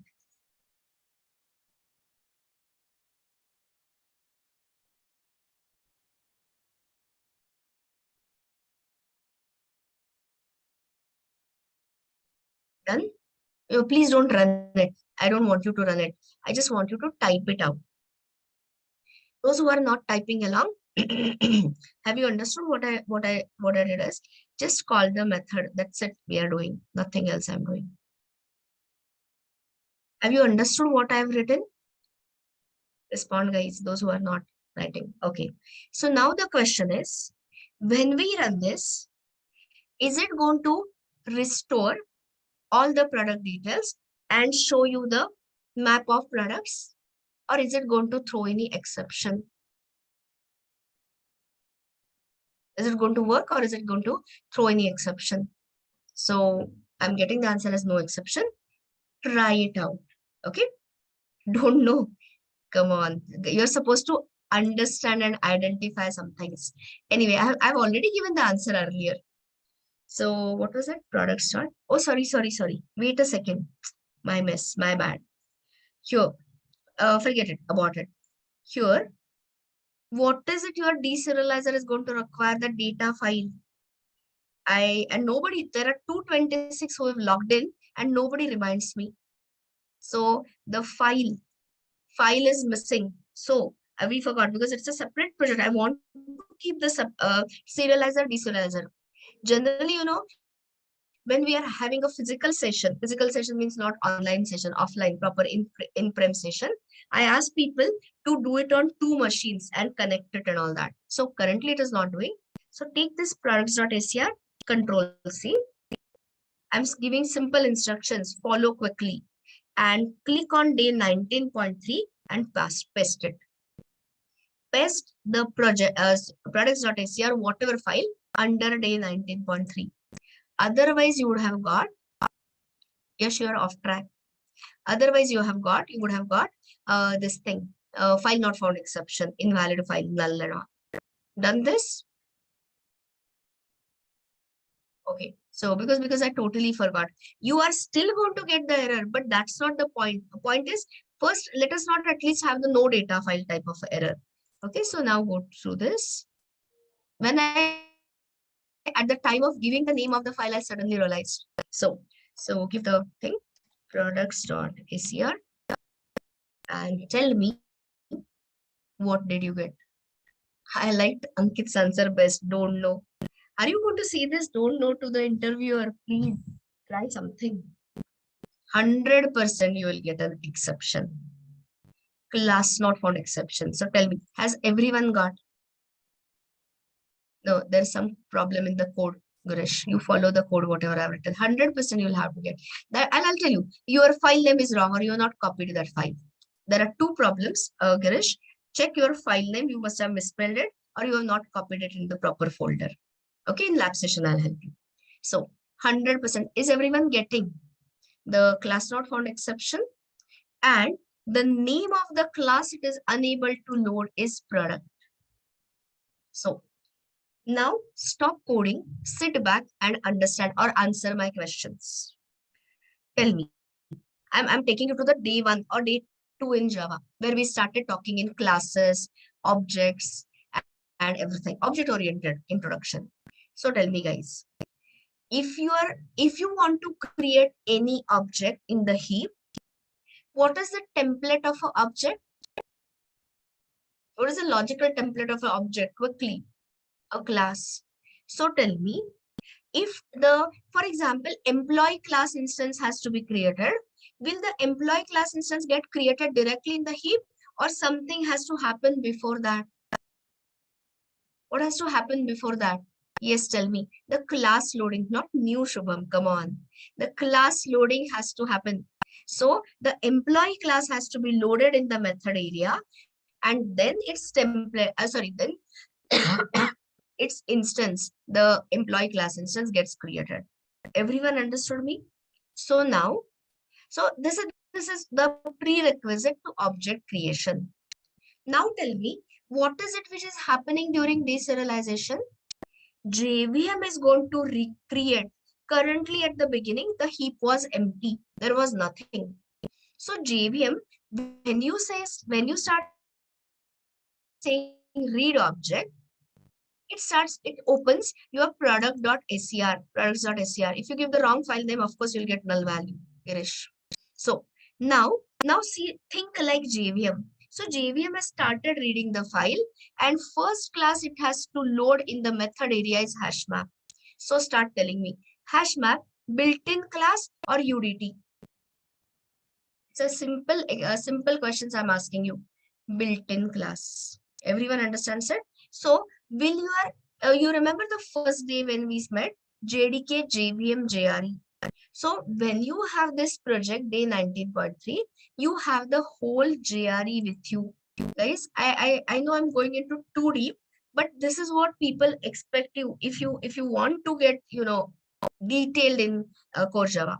So guys, see this day 19.3. Expand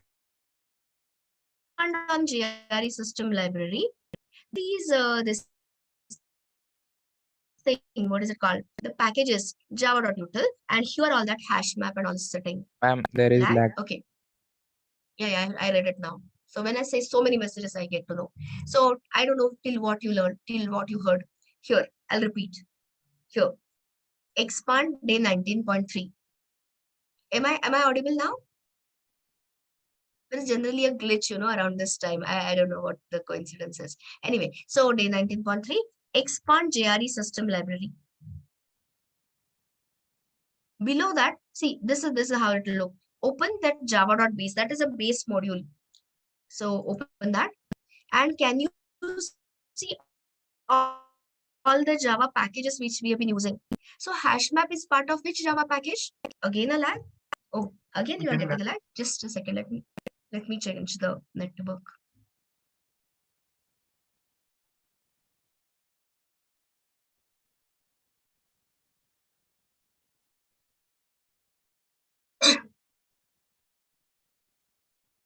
Some of you are saying it is fine. I've changed it from my 5G to ordinary one. Is it audible? Is it okay, guys? Okay, you'd let me know if it again gives you problem. So coming back to the point, the hash map class is in java.util, and you already told me that it is a built-in class. So answer my question. The question being asked is, wait a sec. Here, for loading the hash map class, will your JVM have any problem or no problem? Simple question, simple answer. Of course, no problem. It is all part of the class path. Okay, so now we'll go a little faster. Here, after hash map loading, it is looking at the key class, integer class, built-in or UDT. It is a built-in class. Again gets loaded, number class. But when it comes to product class, is it a built-in API or is it a user-defined type? It is a user-defined type. So now answer my question. This binary data file, what you are looking at, is it containing state or is it containing behavior? Only the state, and of course the metadata, more information. But the dot class file, is it added? Of course not. In short, think like a deserializer, think like a JVM, and tell me, whenever JVM's class loader tries to load product class, will it find this product class? Just check the thing. Purposefully, I had told you to create a separate package. I'm so sorry, separate project. So is JVM going to find the product class from the project day 19.3? Of course not. And which is the exception? Not file not found, Shubham. You are totally wrong, totally off track. File is found. Products.acr is found. Class not found exception, it will throw you. So what is the point? The point is, what does that serialized binary stream consist of? State, behavior, both or neither? Only the state information. And very popular question, what are the prerequisites? What are the essential inputs for the deserialization? If you want JVM to recreate the entire object graph, can objects be created without their classes getting loaded? No. So tell me, what are the prerequisites of your deserialization? I'll give you choices. Yes, state and behavior. Of course, state and behavior is the generic answer. Generic means general answer. But more precisely, I'm asking you, products.acr, option 1. The dot class files of all your UDT, option 2. Third option, both of above. Fourth option, none of above.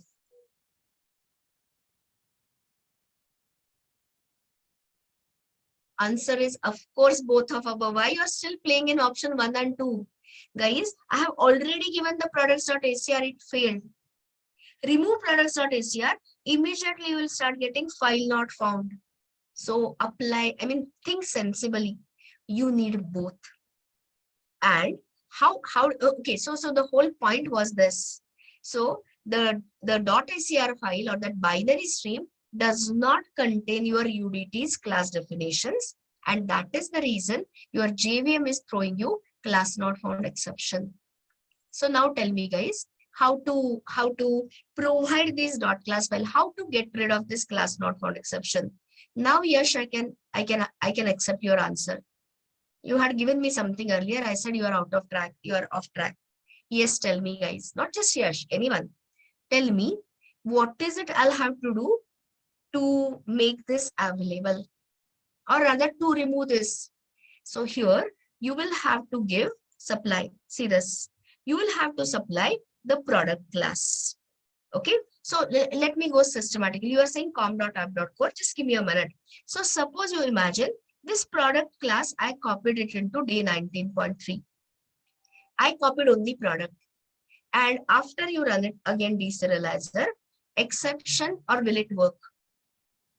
If I just copy the product, exception or will it work? Of course, exception. What exception it will give you? Class not found exception. But which is the class it will be unable to load this time? Quickly. What is it? It won't find it.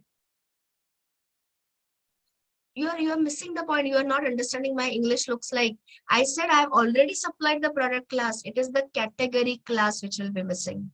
So all these extra things, please do it in the lab and convince yourself. Okay. So don't say enum, this one, Sumit and Rishikesh. The enum class is Java class, but the category class will be missing. So this is a classroom example. So I have got only two dependencies. You know from React, the dependencies that package.json and all that. So these are these dependencies for the deserializer. But in the production grade environment, will you have only two dependencies, or might you may have what more? I mean, you may have more dependencies, right? 20, 200 dependencies. So here comes the better programming. Sorry, it's not a programming, it's a deployment practice. Shubham, don't break the flow. I'll talk to you because you keep breaking the flow in between, and then I find it hard to come back. Hold on to your questions. I'm asking you, which class has to be supplied currently? Product, category, both or neither? Which are the classes which have to be supplied? Both. But in a production grade environment, will your dependencies consist of only two classes, or will there be multiple dependencies? Multiple dependencies. So and of course they could be spread over multiple packages. So tell me, supplying these dependencies separately makes sense, or creating a bundle and supplying the dependencies makes more sense? Of course, bundling it. And what is that bundle which is most suitable for Java, core Java applications? No. Bundle is not a package. The archive form.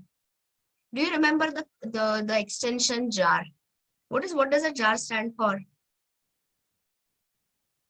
Java archival file format. So the standard way people do it is you bundle all your dependencies in a jar file format and then ask the deserializer to add the jar in the runtime class path, and the whole thing will work. I'll repeat the last 2-3 statements again. In this small project, in this small classroom environment, it takes me a minute. I can simply say Control C. Don't do that. And I can say here Control V and story over, the problem removed.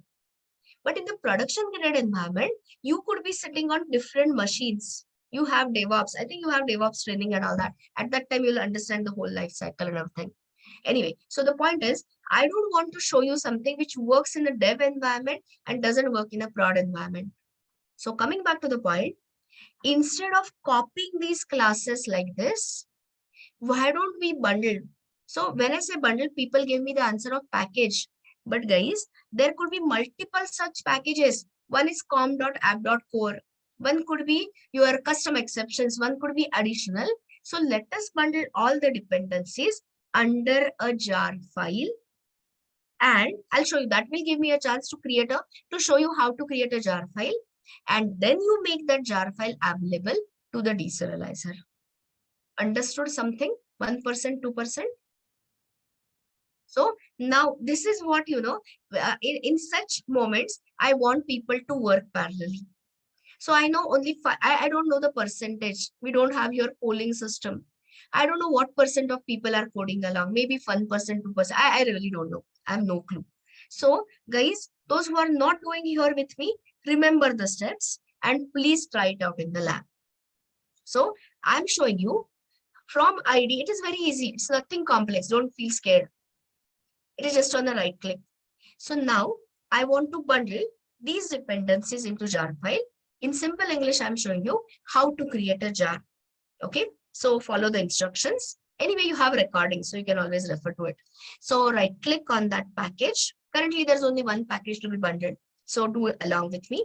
Right click on the this thing, package. For importing the existing project, we had import object, import option. There is next to it export. So we are exporting the dependencies in form of an archival file. When I take you in the next week to web programming in Java, we will create a WAR file, web application archive, and we'll bundle all of things. So over time. So just choose the export option here. Expand. So everyone means whoever is coding along. Are you coming to this export wizard? Are you seeing this? Okay. So now choose the open the Java option, expand the Java option. And what is it you want to create? There are two types of jar files you have, One is an ordinary jar, which we are going to create. And the other one is runnable jar. Runnable jar means that jar file has a class which has a main method, and main is the starting point of running the application. So currently you don't require runnable jar, choose jar. Simple instructions I'm giving, not at all difficult. But those who are not doing it now, please do it at least once in the lab. Okay, jar, say next. And now you can see, it will get you to this. And if you expand on this, you'll see under SRC, it has automatically chosen COMAP core because currently my dependencies are only in that. Now here, don't check, let me see. No checkboxes to be changed. Keep it as it is. And here it is asking you where you want to keep this jar file. So I don't know your folder structure. I know mine. So suppose I say D colon, this thing, something. You can choose, you can wherever. So what is it we are having? Product dependency, something I'm giving, .jar. Don't forget the .jar extension, otherwise it will fail. So I'm asking this tool, the IDE tool, to create a jar, product dependencies.jar. Reached everyone? Can I continue? Just give the any name. You can say test dependencies.jar, anything. Yes or no, quickly. All you have to type is the name and along with the path. Okay, path means folder path, wherever you have write permissions. And then say next it. Now you can see you have a checkboxes. So if this checkbox is checked, export classes with the compiler errors. Do you want to export the classes with compiler errors? Yes or no? I hope the answer is no. So uncheck that. Compiler warnings are fine. So let that be. So first checkbox uncheck, second keep it. Okay, next it.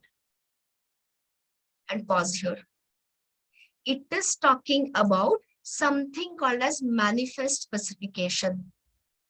So every jar file has a special folder called as meta-inf. Guys, you must have spent, ma'am must have told you the details about React folder structure. It's such a deep one. So likewise, the jar folder structure has a special folder called as meta-inf for meta information.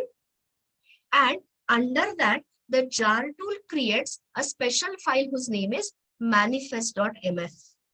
Manifest information is like a metadata information. But currently, since we don't have any entry point runnable jar, it is going to be empty. So this was just a, some information. Simply say finish. I'm going to show you the manifest file. It will tell you that it has been created with the warnings. Say okay. Done. Finished so far? Those who have not done it, you can do it in the lab session. There's hardly anything to do. So now let us confirm. See, I've not put it in the under the workspace. So go to your this thing. What is it called? Folder structure. I don't know where you have copied. You have asked it. I have done it under D drive. And I've got it something like product dependencies. Where is that? Product dependencies. Yeah. So I've got this product dependencies.jar. Just confirm whether the jar file is available or not. Has it been created? Can you figure out? Can you find out your this? Okay, great. So now, in addition to ID, the sun means JDK, also gives you a jar tool where you can create the jar, see the contents and all. So guys, follow the instructions carefully. So here you say CMD, open the command prompt.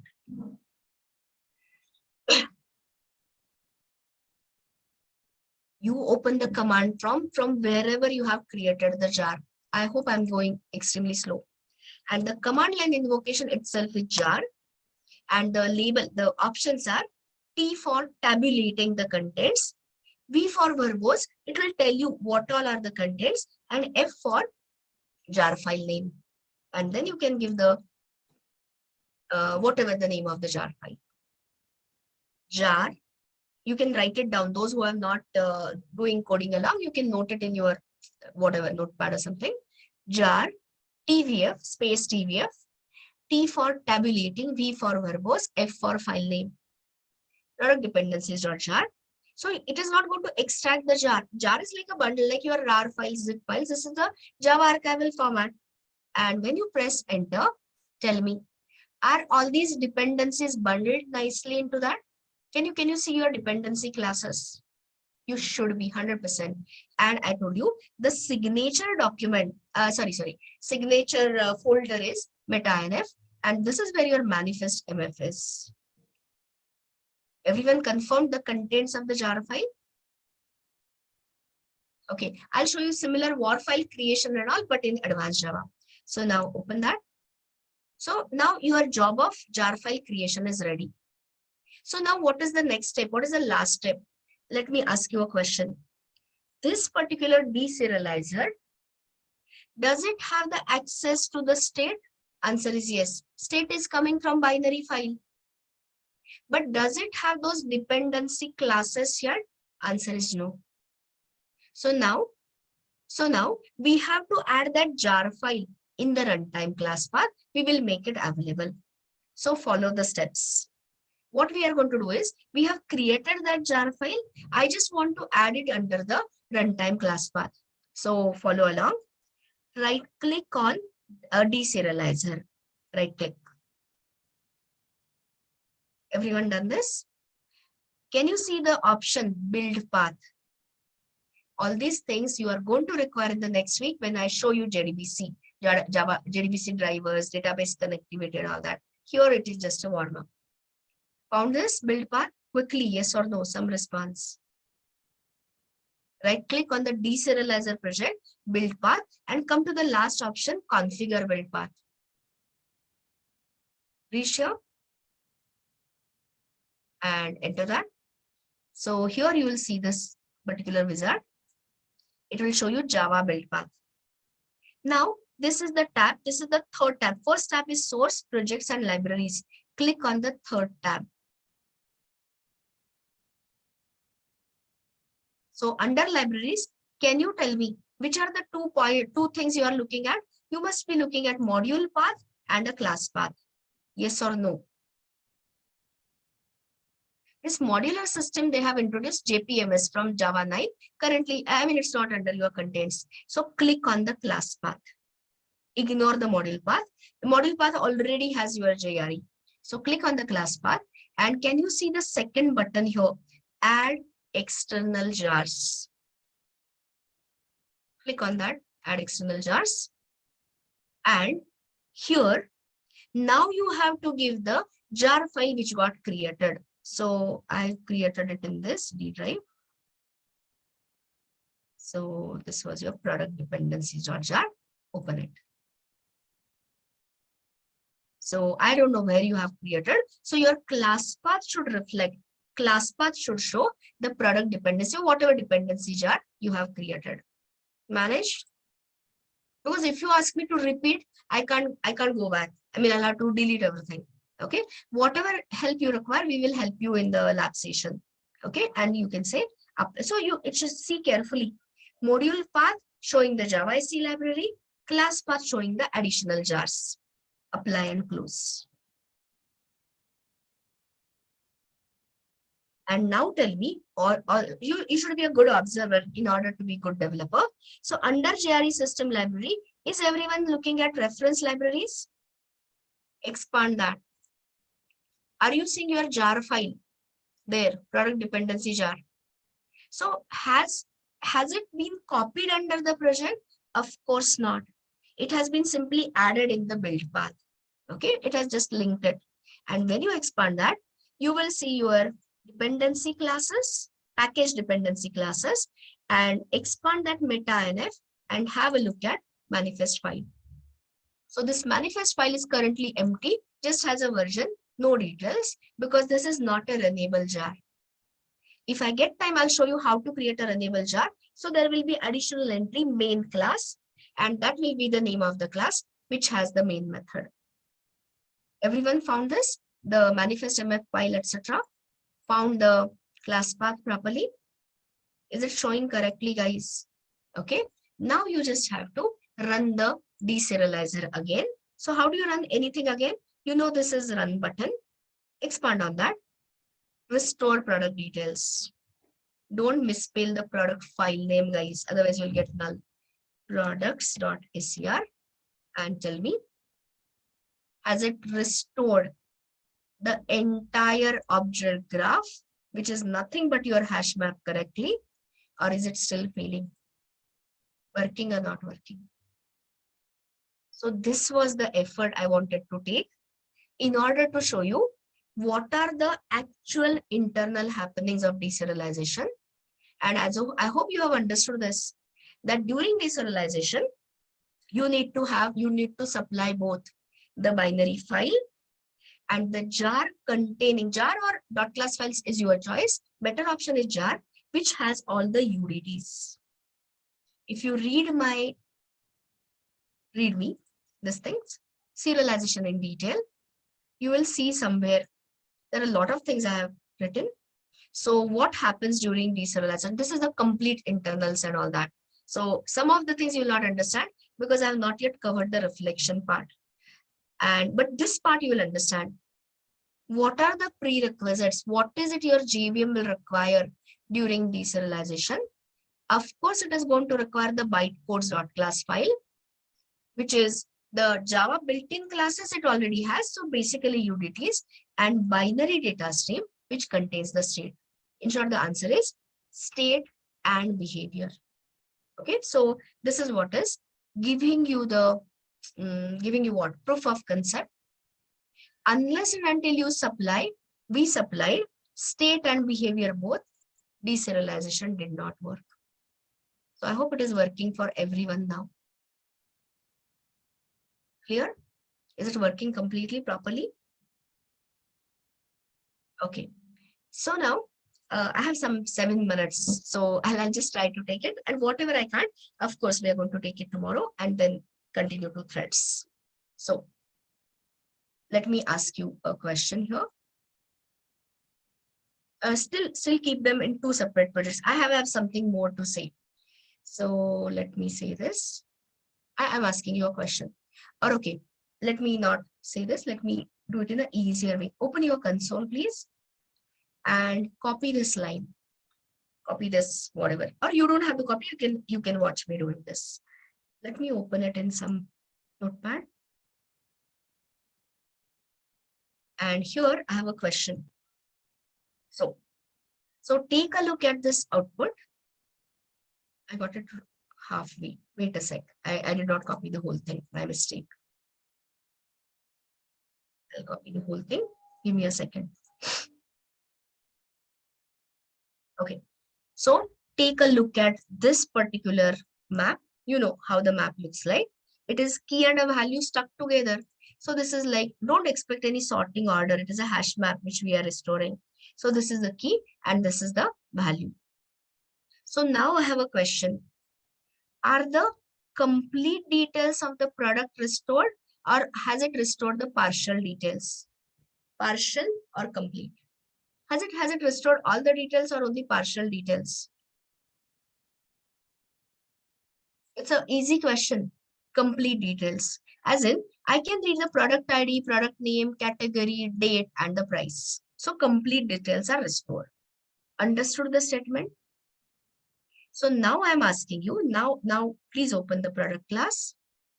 You can go to your serializer project, day 19.2, and suppose there is a business requirement.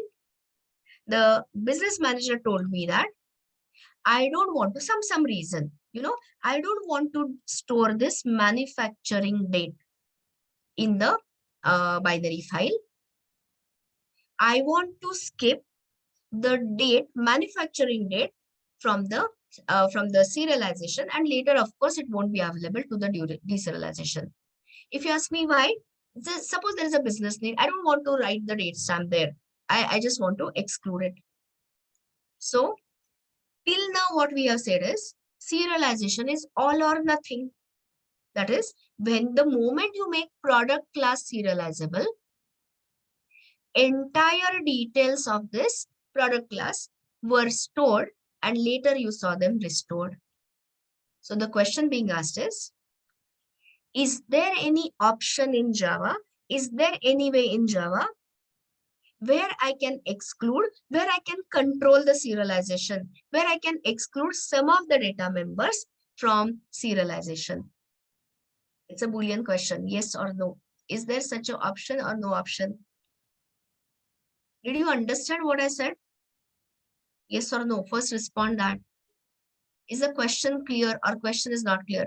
I'll say it in a simple English. I don't want this local date to be stamped. I don't want to store the local date. So is there any way? Answer is yes. And that is where your transient keyword comes in. So let me ask you. During serialization, what is it which is actually stored in the binary stream? State or behavior? Simple questions, respond fast. State. And what does the state include? Static members or non-static members? Non-static members. But the complete definition is, I told you earlier also, I don't know where it gone. Yeah. So non-static and non-transient data members is the real, is a complete answer. So now, if you scroll in this file, you will see somewhere what gets serialized and all. You will see, yeah, look for a transient keyword or look for details. And if you can't find it, you look it up from here. So what is transient? I've shown you so many keywords in last so many days. So transient is a keyword in Java. Read it one by one. Can it be applied to classes, methods, interfaces? Absolutely not. Where you can apply it? Only to the data member. Transient keyword is applicable only to data member, but can you apply it to primitive data types as well as reference types? Answer is yes. So this transient keyword can come only to the data member. Can be primitive or it can be reference. Both are allowed. Now, when you say transient, it is the order. Is it meant for JVM or is it meant for compiler? Who's going to take this order? JVM or compiler? Answer is right there. Compiler doesn't understand anything in serialization, deserialization. It is the order meant for JVM. And the order is nothing but whatever are the transient members, will they be converted into binary stream? In short, will they be serialized? Answer is no. So transient keyword is meant for JVM to skip the members from serialization. So this is what will happen in serialization. And when we talk about deserialization, are the transient or are the static members, were they stored or they were not stored? Static members were stored, static and transient members, were they stored in the binary file? Simple question I'm asking. Of course not. So will they be available during deserialization? 100% not. So what will your JVM do? The transient and static members will be initialized to their default values. If it is a Boolean, default value is false. For integer types, it is a 0. For references, what is the default value of reference? Null. So that way it will happen. And the use case of a transient keyword is to save the partial state, only the desirable state, only the required state of the Java object can be saved into the into the binary file. So just one last minute, we'll do something and then we'll observe and conclude. I mean, we'll stop immediately after that. So tell me, which is the keyword I want to introduce, or which is the keyword you're going to add? I hope it is obvious. Which keyword are we adding is transient. So open day 19.2, open product.java and simply mark it as transient. Done this? Give me quick responses so that I'm not saying all, whoever is coding along, okay? Because I don't want to stretch your lunch break. So you have done this. Now you do the this thing. Okay. I'll just okay, just run the serializer again. I said serializer. I'm talking very clearly. So there's a store product details. Run this. You can give the same file name anyway, and we are overwriting. We don't append generally in serializations. So products.acr. So tell me, you got any exception or product details were stored? Exception or working? Working? No problem. Okay. So follow the instructions, looking at time fast. Open product.acr and tell me, can you find any local date, I mean, manufacturing date related details are stored or are they skipped? You can look at it. It just takes you a minute. There is completely missing. So is the meaning of transient keyword clear? Transient is the order meant for the JVM to skip a particular member or members from serialization. All okay so far? Okay, so now you never this thing. Anyway, so now again, follow the instructions correctly. So take this products.acr, Control C, click on day 19.3 or whatever is your project, I don't know, and Control V. Already there was an earlier version. So it is asking you, should you overwrite? Say yes. So has everyone copied this thing? What is it called? Products.scr from earlier project to the next project? Done that? Okay. So now the question is, once I run the deserializer, what is it you expect to see? You're not supposed to run it. You're supposed to think first. So I'll give you the option. I said in a minute, I'm going to run this tester, deserializer. So first option is exception. Second option is complete product details will be restored. Third option is partial product details, excluding the manufacturing date will be displayed. So you are saying option 3. You run it and tell me what happened. That is what makes Java, not Java, any technology interesting. Observe and conclude. So right click, run as Java application. Don't mess up the file name, guys.